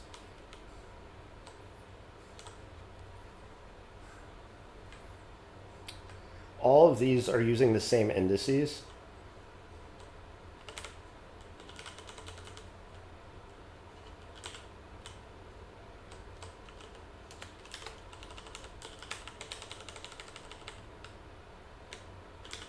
So we can get rid of those. All of them are calling float time.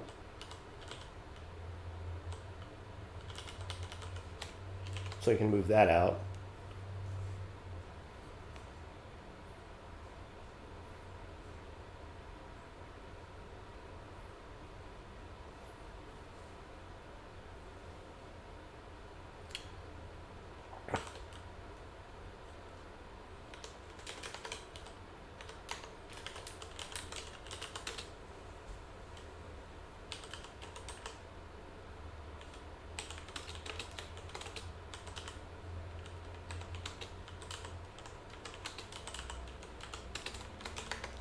if I make if I put the rectangles in an array like this,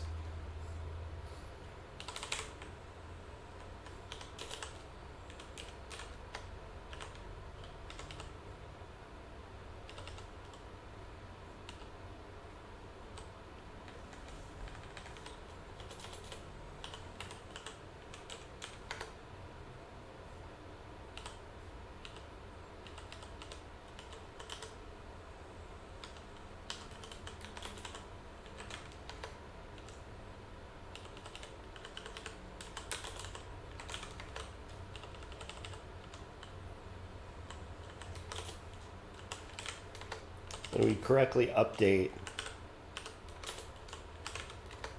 the previous variable locations, since we're now like referring to them in the array, then this becomes something that we can kind of loop over.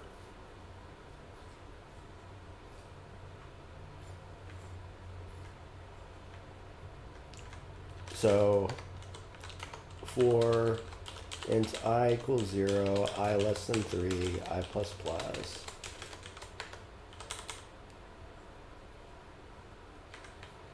And actually this should be like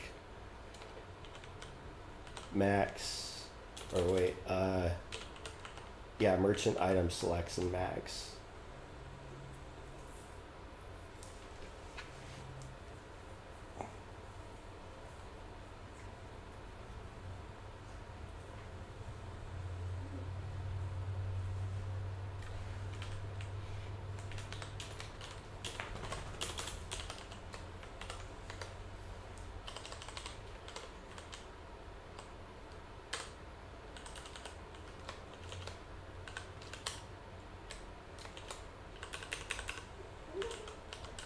Oh,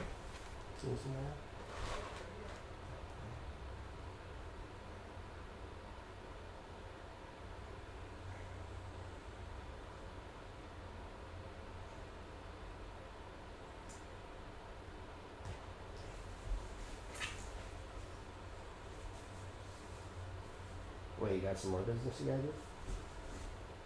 Uh-oh. Okay, we will be back.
All right, let's finish this up.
Well, that code didn't work. Oh, I forgot to do it here. Also, I forgot to change this to I.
So far, this is starting to look and feel really good. I think for the last thing I'm going to do on stream right now, before I really, really take a break, my my animals are signaling that it's getting near their dinner time, which they always try to get food earlier and earlier. They haven't had snacks today too, so they're probably antsy about that. My cat's literally crawling through my desk right now.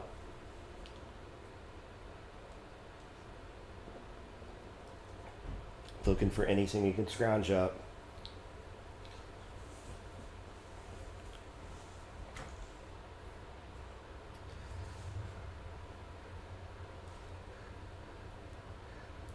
What's up, OG Gamer?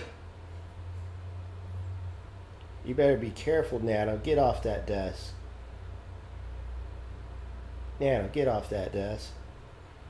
Oh my god. No, Nano. You can't sit there. That's a keyboard tray. Hey, buddy. Come here.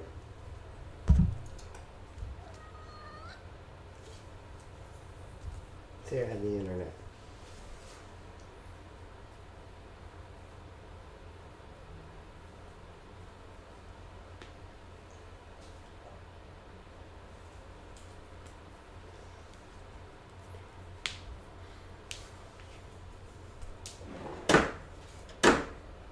Yeah, you're not allowed to get on that. That's a hard no-no.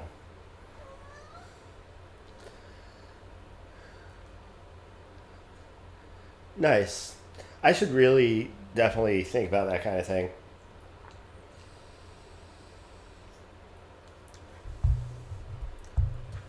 Lord knows there's actually a lot of people with other pets in this complex, and I'm normally used to like having pets in isolation, like at a house where they're not really like subject to a lot of like environmental factors like that. But of course, like you take a dog on a walk, you're always got the chance that something gets picked up. I had a golden chow named Hanky for a while, and as much as we liked walking in the tall grass, there was more than once where I like was just giving her daily pet down, you know, just kind of showing her some love with some pets. And in the process of doing so, I was able to dig into her massive fur and find like ticks and stuff. Those are a fucking pain in the ass. Serestro is a legit brand that works. We used to get it all the time. It really hasn't, I don't think it's been as big of a thing, but it might be something for me to even consider.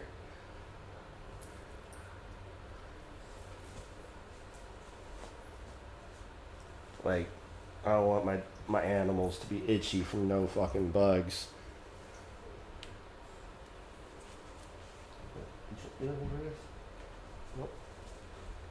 Whoa.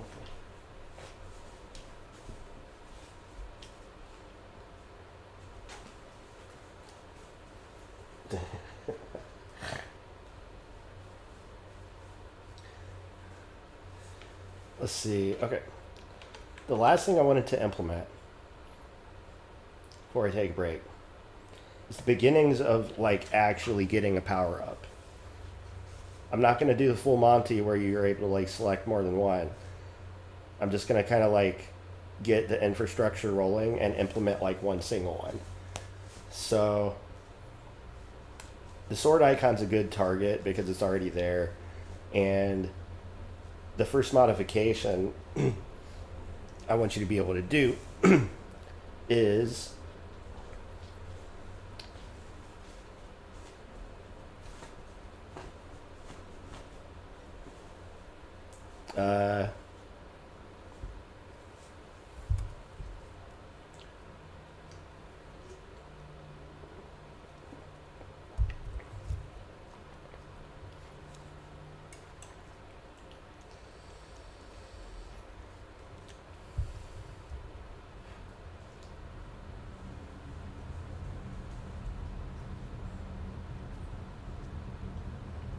fuck, what was it? Durability. So when you buy the sword, you get a durability boost. That's what I want.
All right. Wait. Well, no, we're not done yet here.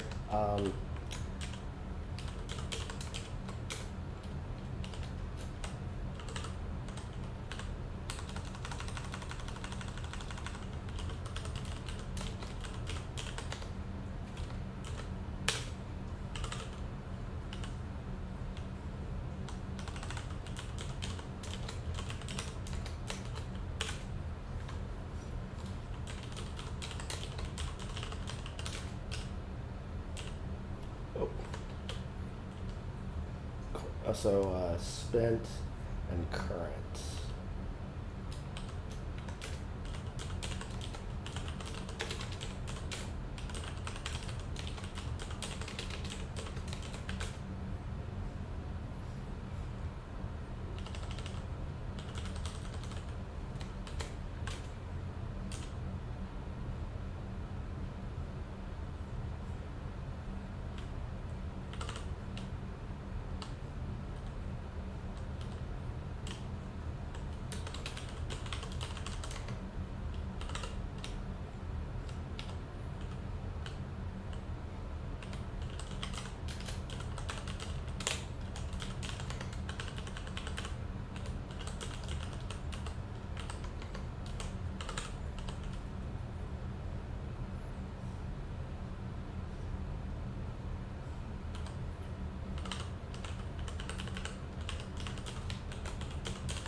Okay, so now back in handle input merchant. Once you select an item,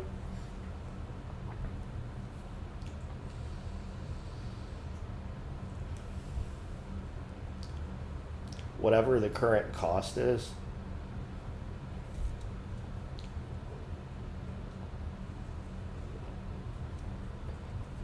it's how much you get decremented from your current coins.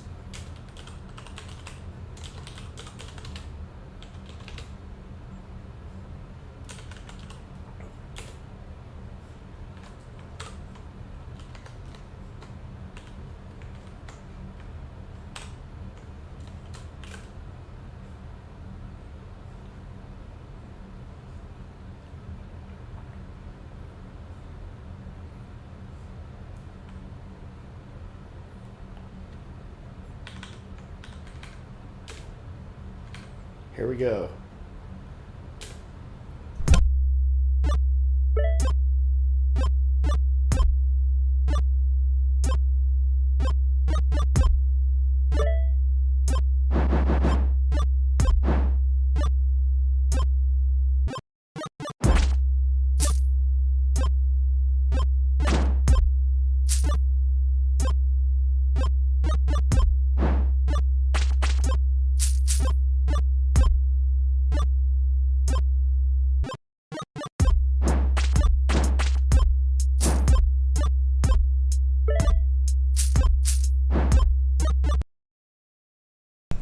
Uh-oh, it did not update the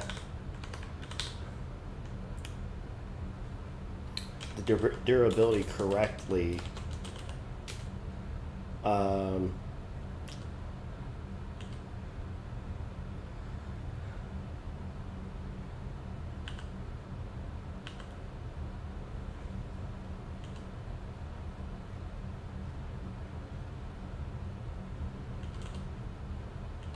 Current sword durability. Okay. So actually in handle input merchant,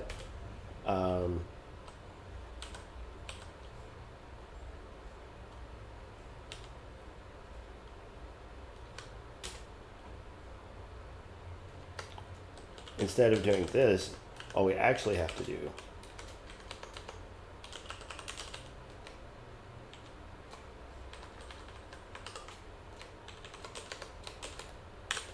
is increment that.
Let's do that shit again.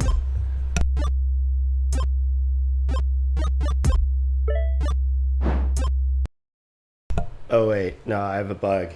Hold on.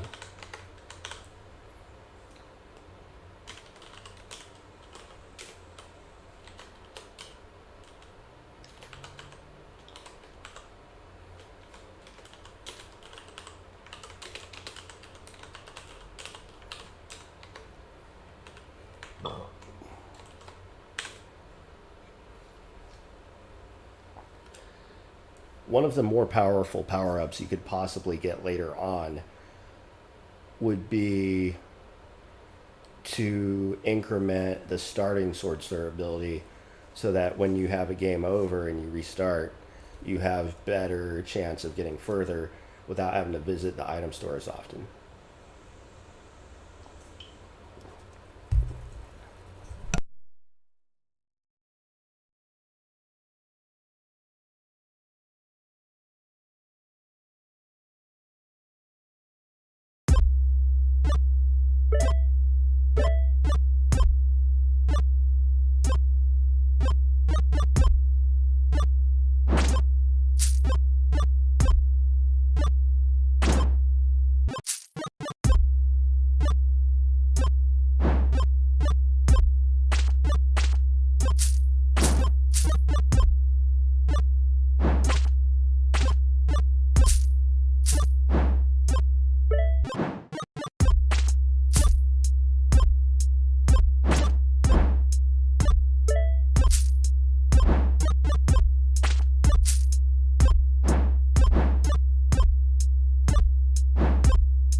Okay, so after a while, something goes totally haywire in my spawning algorithm, but it also like necessitates a need for the player speed to be higher, right? Like I almost want to implement a second item, right? Like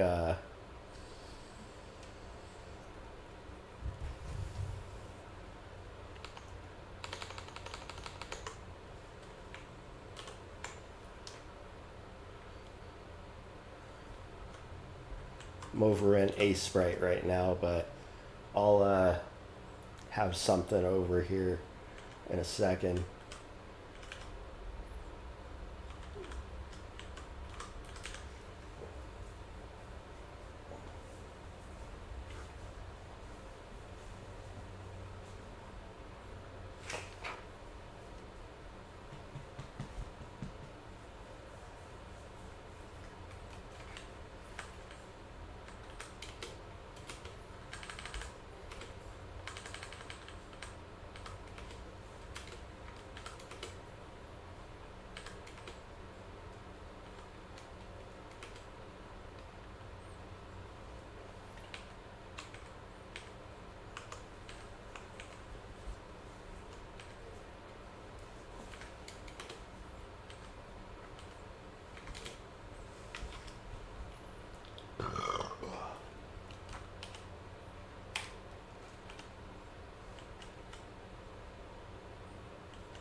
Okay, we're gonna have boots.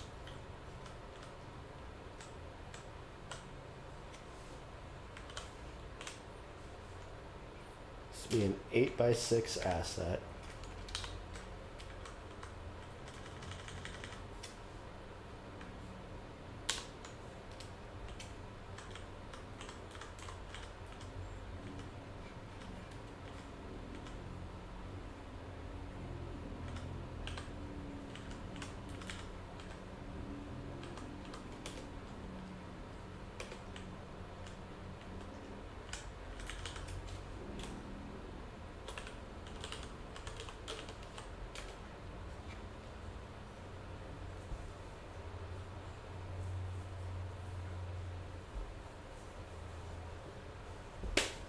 Oops.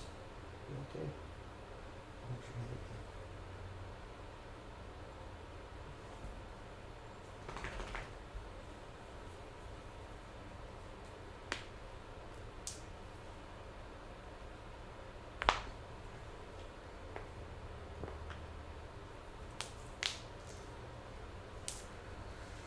Let's see, what's the next thing here? Oh, yeah, y'all can't see my screen or anything. Okay, so we now have a boots, right? So whenever we add a new asset, we have to create an identifier.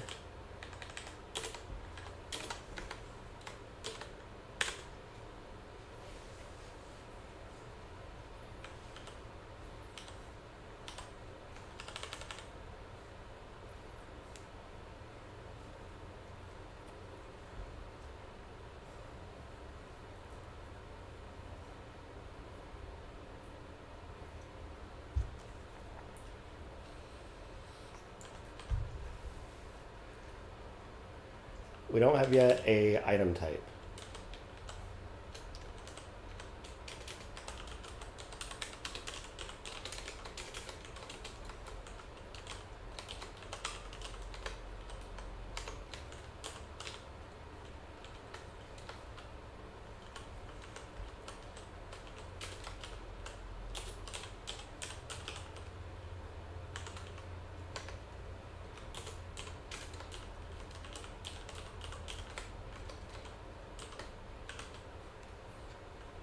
So we only have 2 item types at the moment. We'll have more, but there's not going to be like an entity component for these specifically because all of the item selection will be done inside of the merchant window. And all we really need to be able to draw these things is like the texture ID.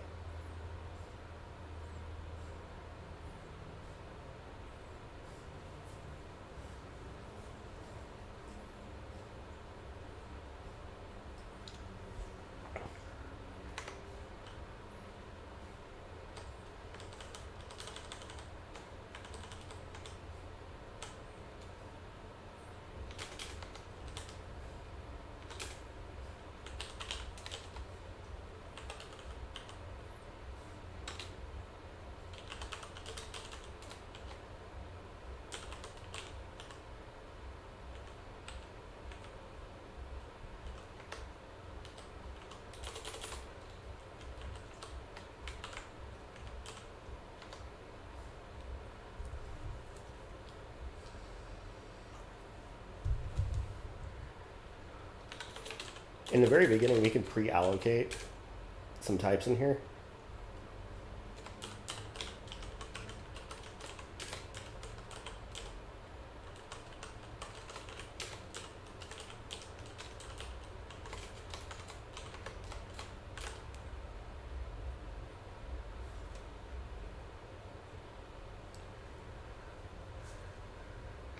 No, my cam's kind of fucked up right now. I don't know what's going on or why, but every so often it starts spitting out like colored vertical lines and just glitches out super hardcore.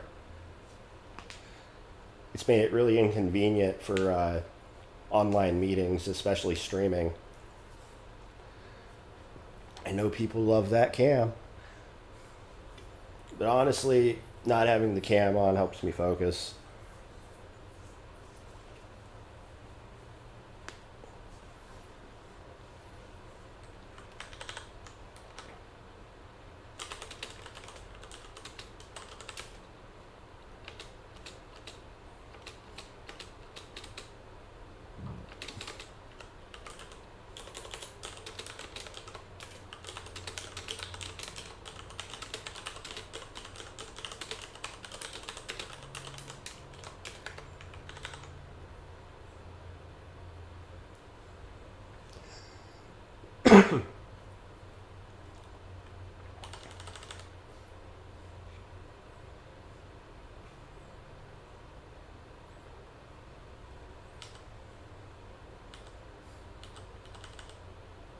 Let's see what's next.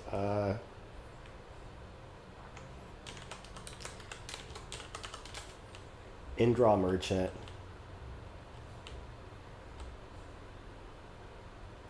We're currently hard coding in like the texture key for each of the different items.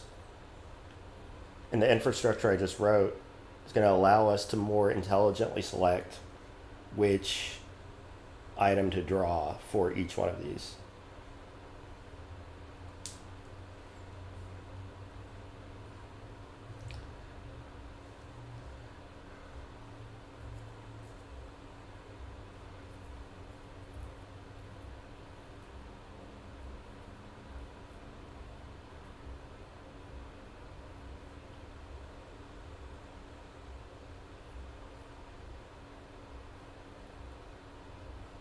So that means we have to update the texture key every iteration on this loop.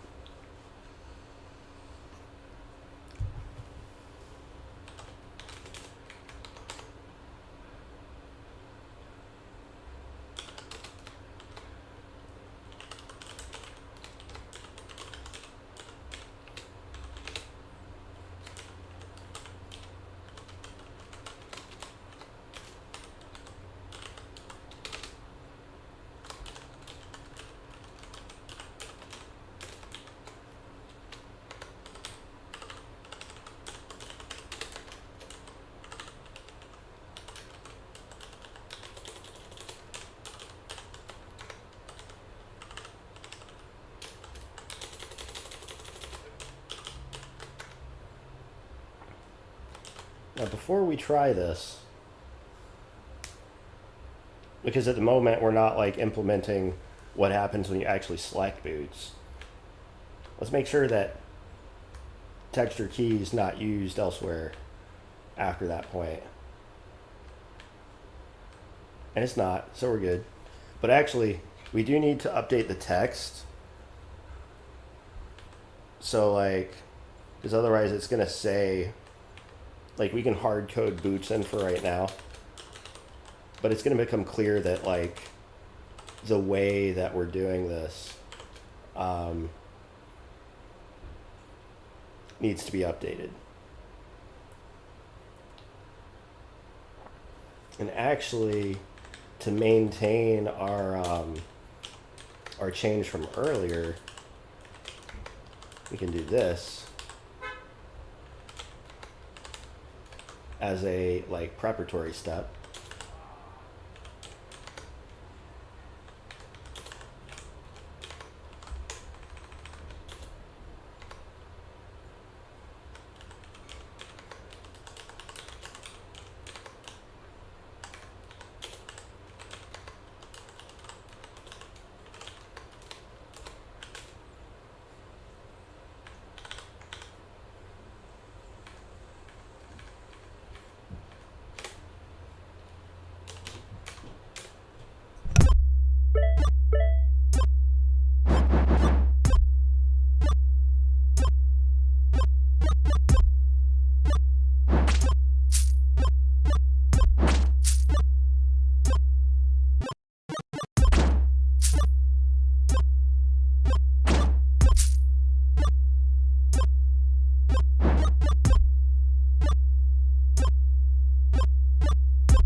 You know what I forgot to do?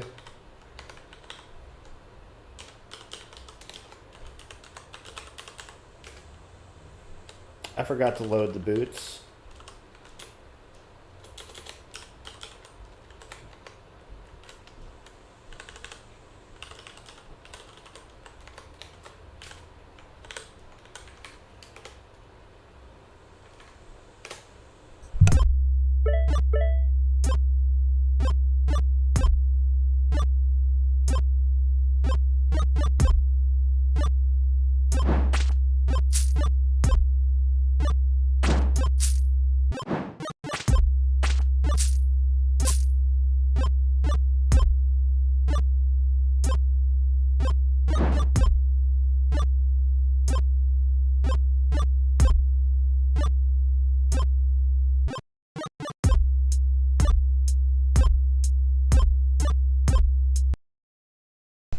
Now, while the boots are drawing now, they're not drawing correctly.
That looks okay, but there's obvious stretching going on. Um,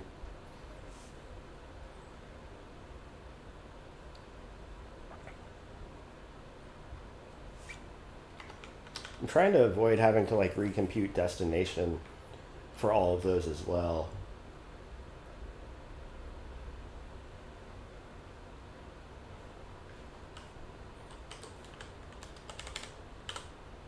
Something we could do.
Okay, that's actually looking pretty good.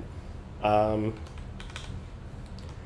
Now, for the final task, and the thing that's really going to start to make things pop.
So currently, if you select the sword item, it'll increment your sword's durability. If you select the boots, what we want to happen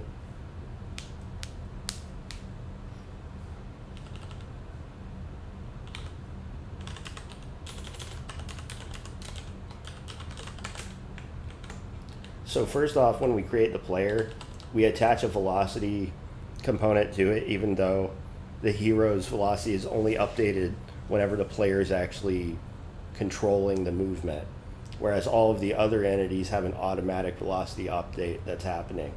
So with the player,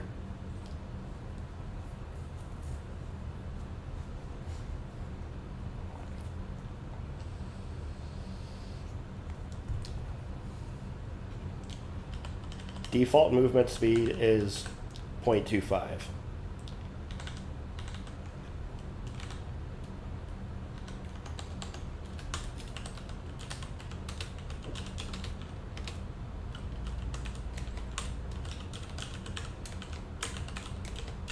So first we get the velocity of the hero.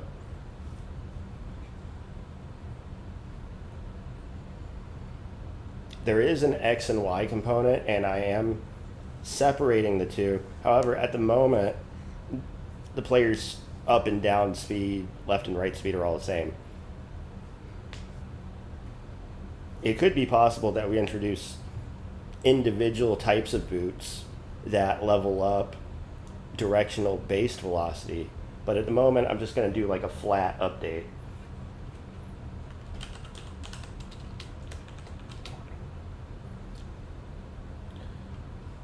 Let's add another 0.25 and just kind of see how that feels every time that you get that.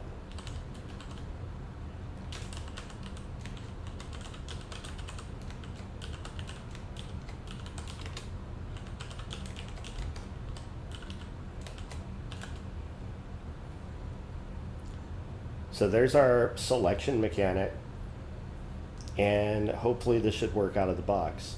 So in other words, we have implemented the ability to purchase 2 items so far.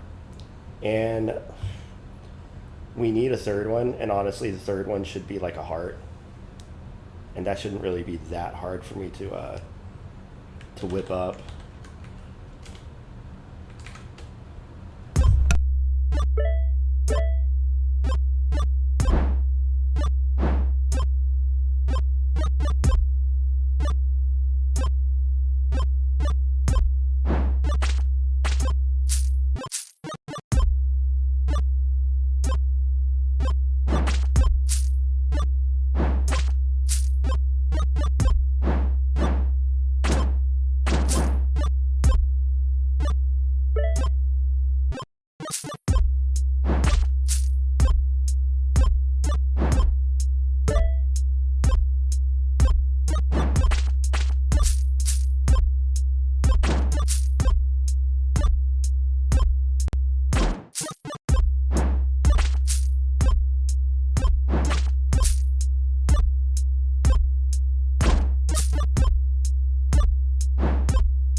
Oh man, it's starting to get intense when you get that deep.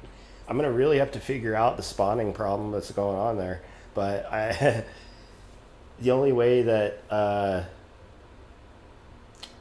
like I want that like section to be like playable. Like I want it to get that intense, but not necessarily yet. It needs to be a lot more fine tuned, a lot more fine grained, and the only way I'm really gonna make that happen is by figuring out the spawning problem.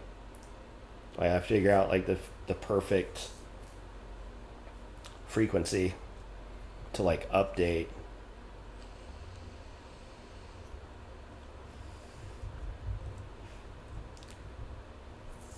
I'll probably have to make everything move at like one speed in order to really figure out what's going on too, because all those dudes when they're running at you at the end are all moving the same rate. So like their spawn frequency is so jacked up that they're popping out on top of each other, and that's certainly how intense I want it to get once you've collected enough power ups.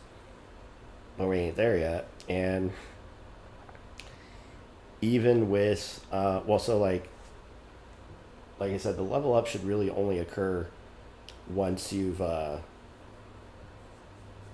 actually purchased an item.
So instead, we set the level up flag after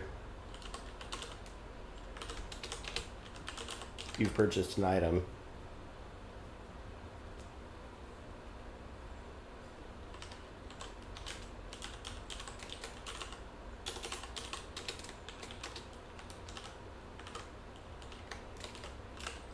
We increment coins spent.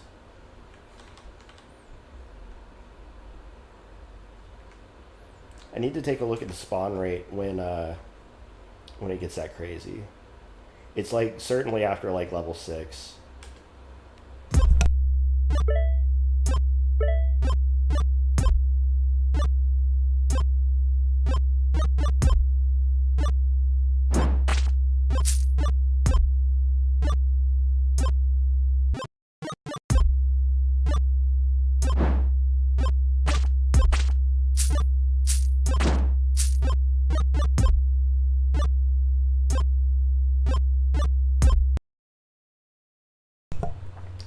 Okay, hold on. The spawn frequency never got reset there. Whoa. Uh,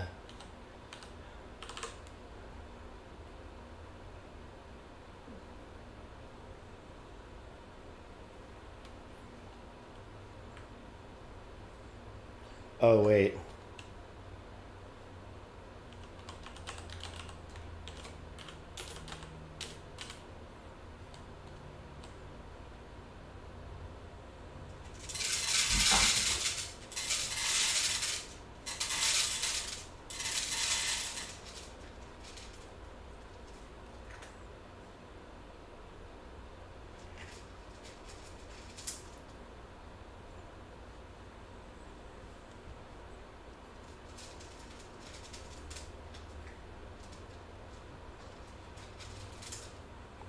Oh, it's animals din din time.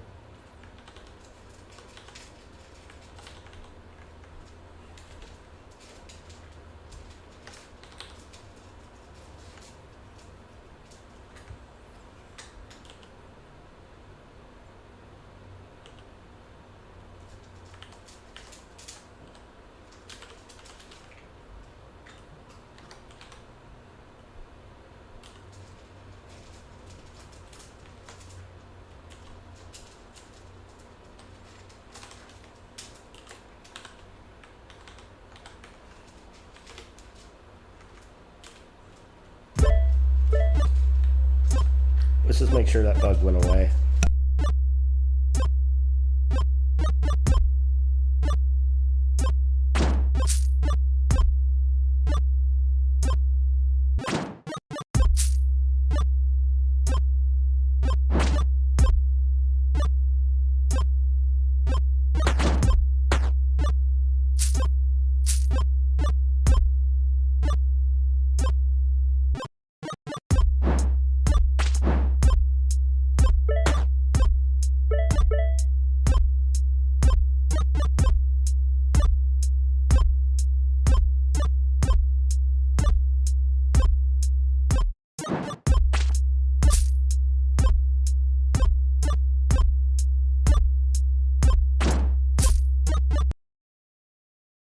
While I'm thinking about it,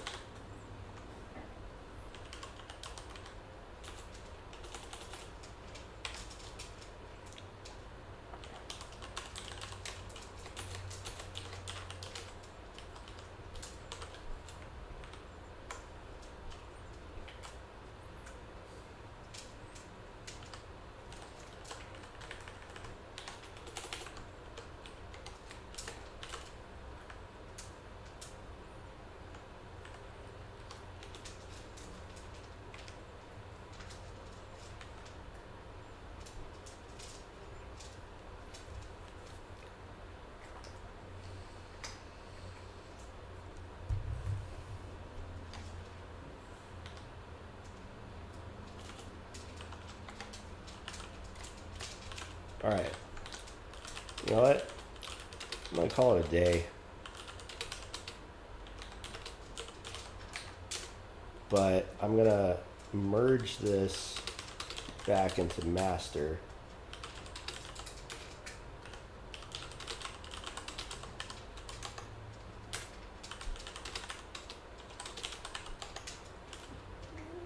And we're good to go. I want to thank everyone for joining today. Lots of good chat. Really appreciate it hanging out with me while I'm working on this thing, because I'm having fun making this one. I feel like I've learned a lot, and I'm learning a lot going forward, and I'm making something that's potentially going to be a lot of fun. So wish me luck. Take it easy. Until next time.